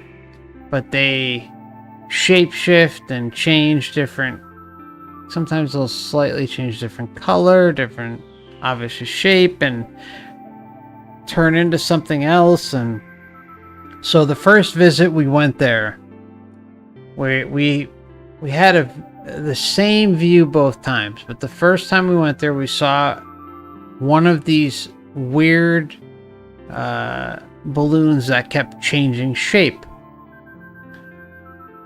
and we saw it like way up in the sky, and it came down, and then it raised back up again, and it came back down, raised back up again. Now mind you, this is, you know, if you're thinking about a helium balloon, it shouldn't, you know, be going up and down, like, you know, in a very, you know, straightforward motion. It's not like it's not like it's just falling and raising up again and being pushed or anything. It's a helium freaking balloon. Okay, I don't even know why I need to keep explaining that part, but anyways, so we saw that, and it changed shape as it was coming down and going back up and just acting really strange. So then we come back on the second visit. Now this is where it just gets really weird. So now, you know how sometimes when you go to the beach or or if you're on vacation somewhere, or just out anywhere, and you're in an area where they have the planes, and the planes have the advertisements out the back of them. Well, the funny thing is we were near a major resort hotel, and so it would make sense that they would have these types of advertisements coming off the back of a plane. So the first one I see is absolutely real, okay? And I have some video of the second part, okay? So right after, we're looking outside the window, and we're like, what the hell is that? It's like this big, it's like a banner, but it's something is off with it. So I grabbed my Nikon P900 and I started zooming in, and I'm like, that is a damn anomaly. So it was an anomaly mimicking the plane that just flew by the resort hotel that was a real advertisement. So the plane flies by with the real advertisement attached to it, and then right after, all of a sudden, this big anomaly appears not far from the hotel, west of the hotel, and it's not a damn banner. There's nothing attached to it. It's just in the sky, waving around. No plane. It's even had the how do I put it? Like the strings, I guess, that would attach to the plane. Swear to God, I'll have to try and dig up the footage. There are a bunch of things I have that I should just maybe make unlisted videos and just pop up links once in a while, because you guys would just be like, what the hell? So that was one of them. So in that same visit, I think it was the same day, if not the day after. This was the craziest thing, and I wish I had footage of this because it just blew my mind. There was a bird that we were looking at. I called my girlfriend, hey, come here. Look at this. This looks really fucking strange. And so it starts flying kind of towards our hotel. It's a bird, okay? It's a goddamn bird. I'm looking at it. It's a bird. There's no doubt about it. It turns into, kid you not, a helicopter. It went from a white bird to a like blackish gray helicopter. It was the most weirdest thing I've seen in quite some time. And I wish I had some footage of that. So there are a couple weird stories that I experienced not that long ago, or in the last couple years. Make of them what you will. Believe them, don't believe them, doesn't matter to me. But they happen. And some of it I have evidence for, so maybe someday I'll pop them up. And speaking of which, helicopter flew right by right now. What the fuck? Let's just see. That's hilarious. Alright. Let's see if maybe it's an anomaly.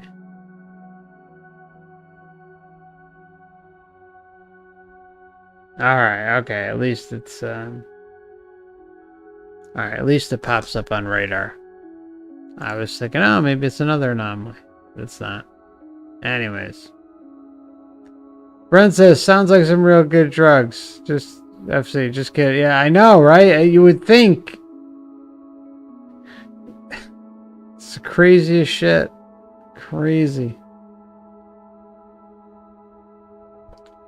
Dr. John Hyman Esquire is in the house and says, I used to see dark figures in my old house in the corner of my eye, walking back and forth down the hall. I wasn't the only one.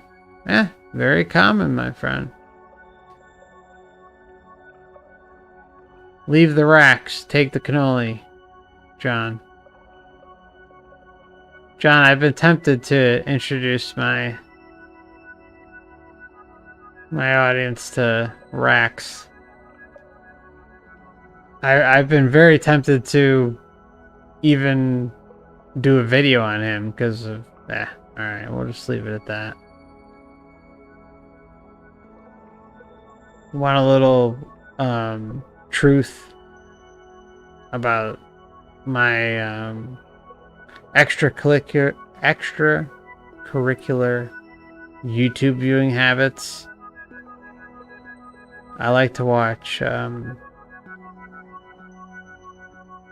train wrecks on YouTube every once in a while. So John Hyman and I are familiar with a train wreck that goes by the name of Cyrex.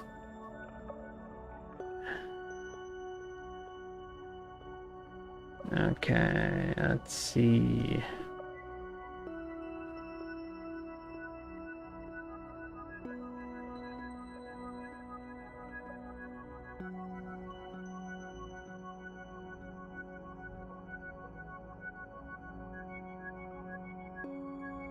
Anne says, it was scary. I did not know how to get home, but knew at a soul level was lost and not home. Yeah, that makes sense. That makes complete sense.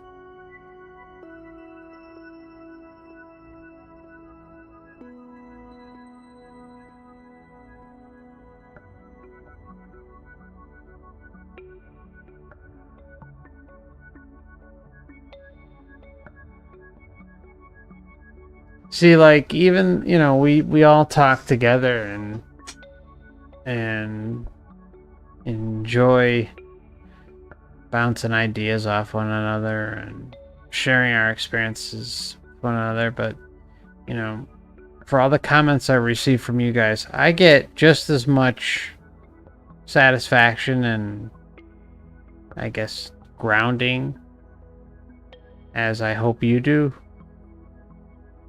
It helps a lot.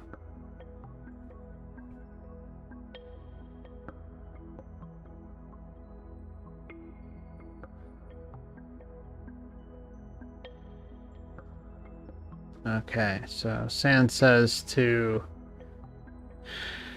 Solomon, apparently they see the ultimate unsatisfactoriness of life and suffering through ignorance that they choose not to return, dropping the vessel for another realm of existence. And our goal is to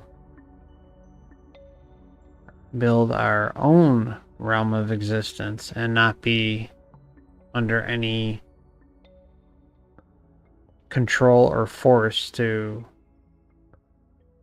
take us over.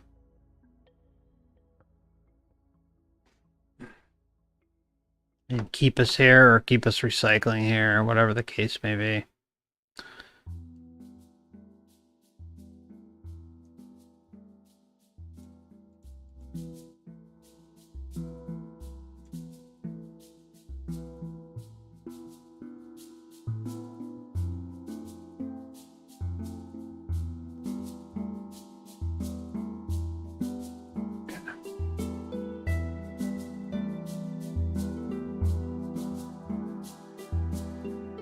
Igor says, has anybody pondered over the possibility that offing is an even far more extreme version of the despair that Anne felt as she ran out of her house? Offing is the rash act of wanting to escape this. I try to avoid using the word for obvious reasons. I don't want to cause attention here, but yes. I think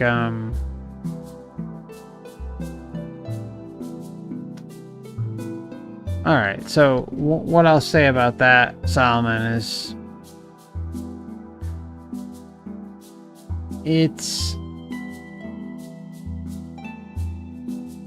when one reaches that point, the Matrix seems to step in. So, in my opinion, they will let it run out its course as far as possible until the act is actually initiated, or there is something something massive that may lead one to do something like that. And in turn, something just comes in and interrupts and acts like, an angel from heaven or whatever it may be. So yeah, there's... This is one of those topics that I gotta be really careful about talking with, so...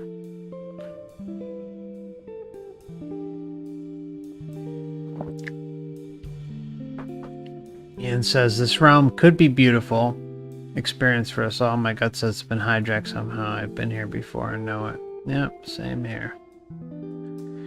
Feel the same way. My gut says it's probably hijacked too. The only problem I have is that all the proof seems to be in the other direction, so...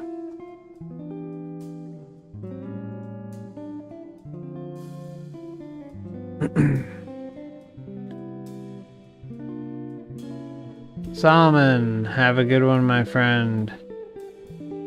Sleep well. Or you're gonna go play... Okay, go hang out with your niece? Good. Go enjoy yourself. Enjoy yourself. Take care, my friend.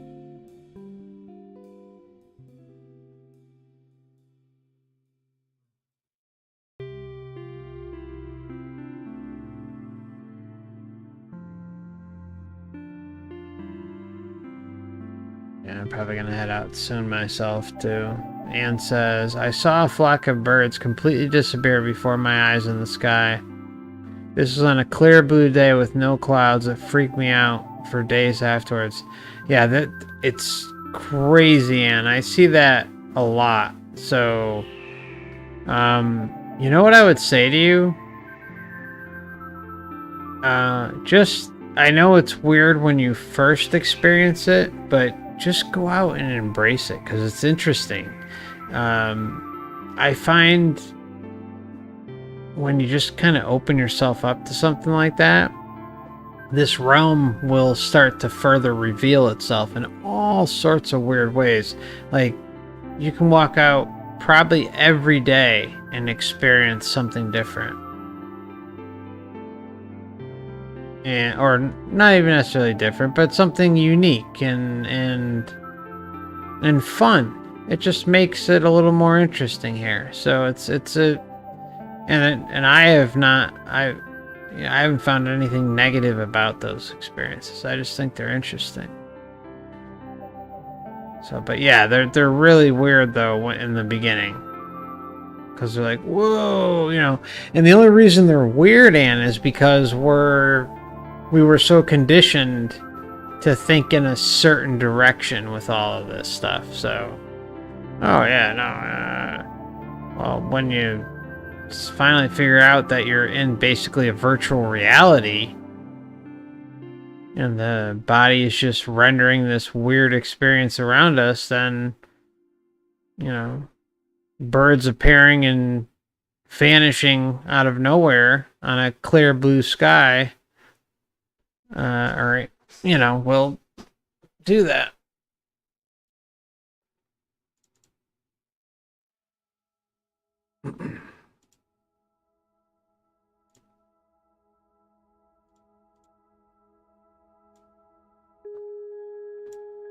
Alright, my friends. I'm getting kind of tired over here. Probably gonna head out. Addie said, I've been driving, just stopped by now. T says, best company you have there, Solomon. Enjoy your day, brother. Absolutely, T. I agree with that, Solomon. Go enjoy yourself with your niece. Get out in the nature. Play some games with her. Do whatever you gotta do.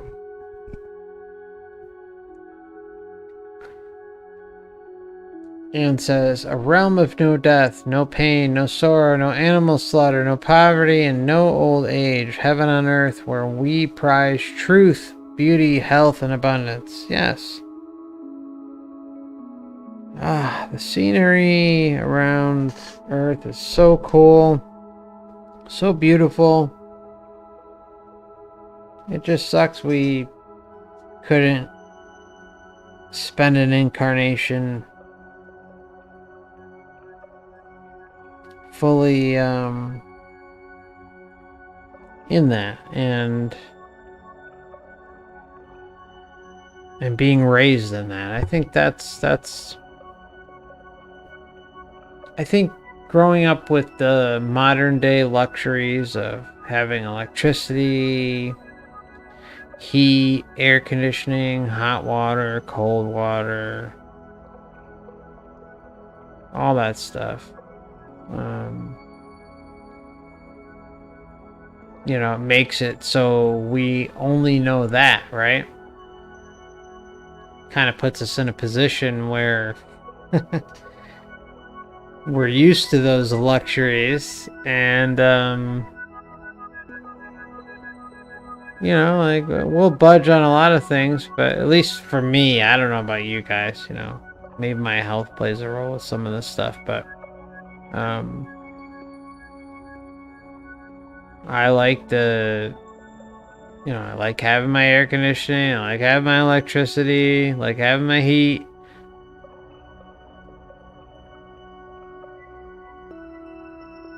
But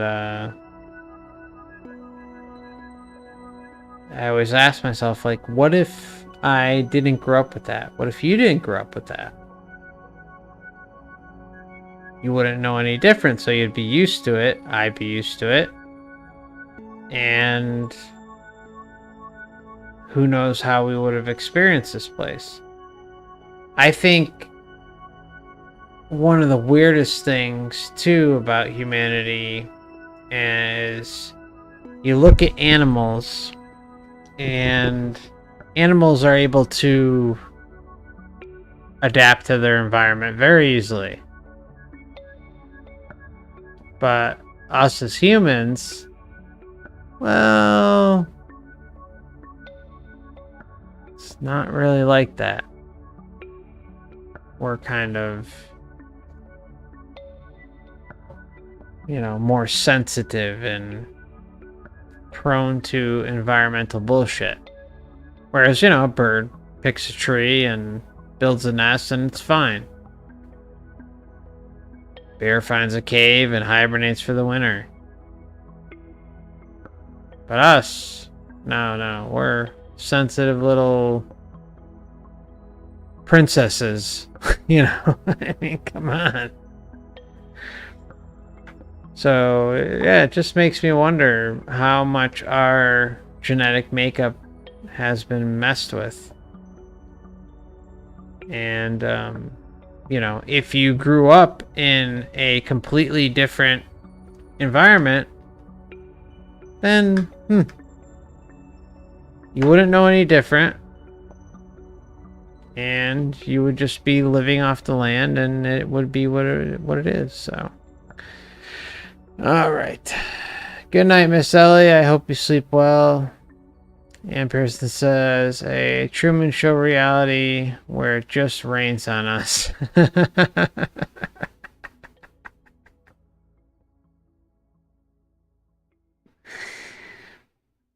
San says, so nice to be here in the den of the thinkers. Thanks to UFC for laying the highway. Cheers. Thank you. Glad to lay the highway. Brent says, got a boogie too. Wife says it's time to eat lunch. Go enjoy your lunch, my friend. Yeah, we're going to wrap it up anyways. Anne says we should have access to those most basic needs regardless of ability to pay. They should be a birthright. Yes. Yeah, we can go off on a tangent about that, about how we're born here under this ridiculous slave system with money and Okay, we're not even gonna go there. We all know what the hell's going on with that. It's just, it's just like, what the fuck? You come here and you're just, the deck is stacked against you immediately. So enjoy some music on your way out. Much love and blessings to you all. By the way, there will be a stream tomorrow. I have a really real doozy tomorrow. Much love and blessings. Take care of yourself. Maybe I'll see you tomorrow. Probably about 3 or 4 p.m. Eastern.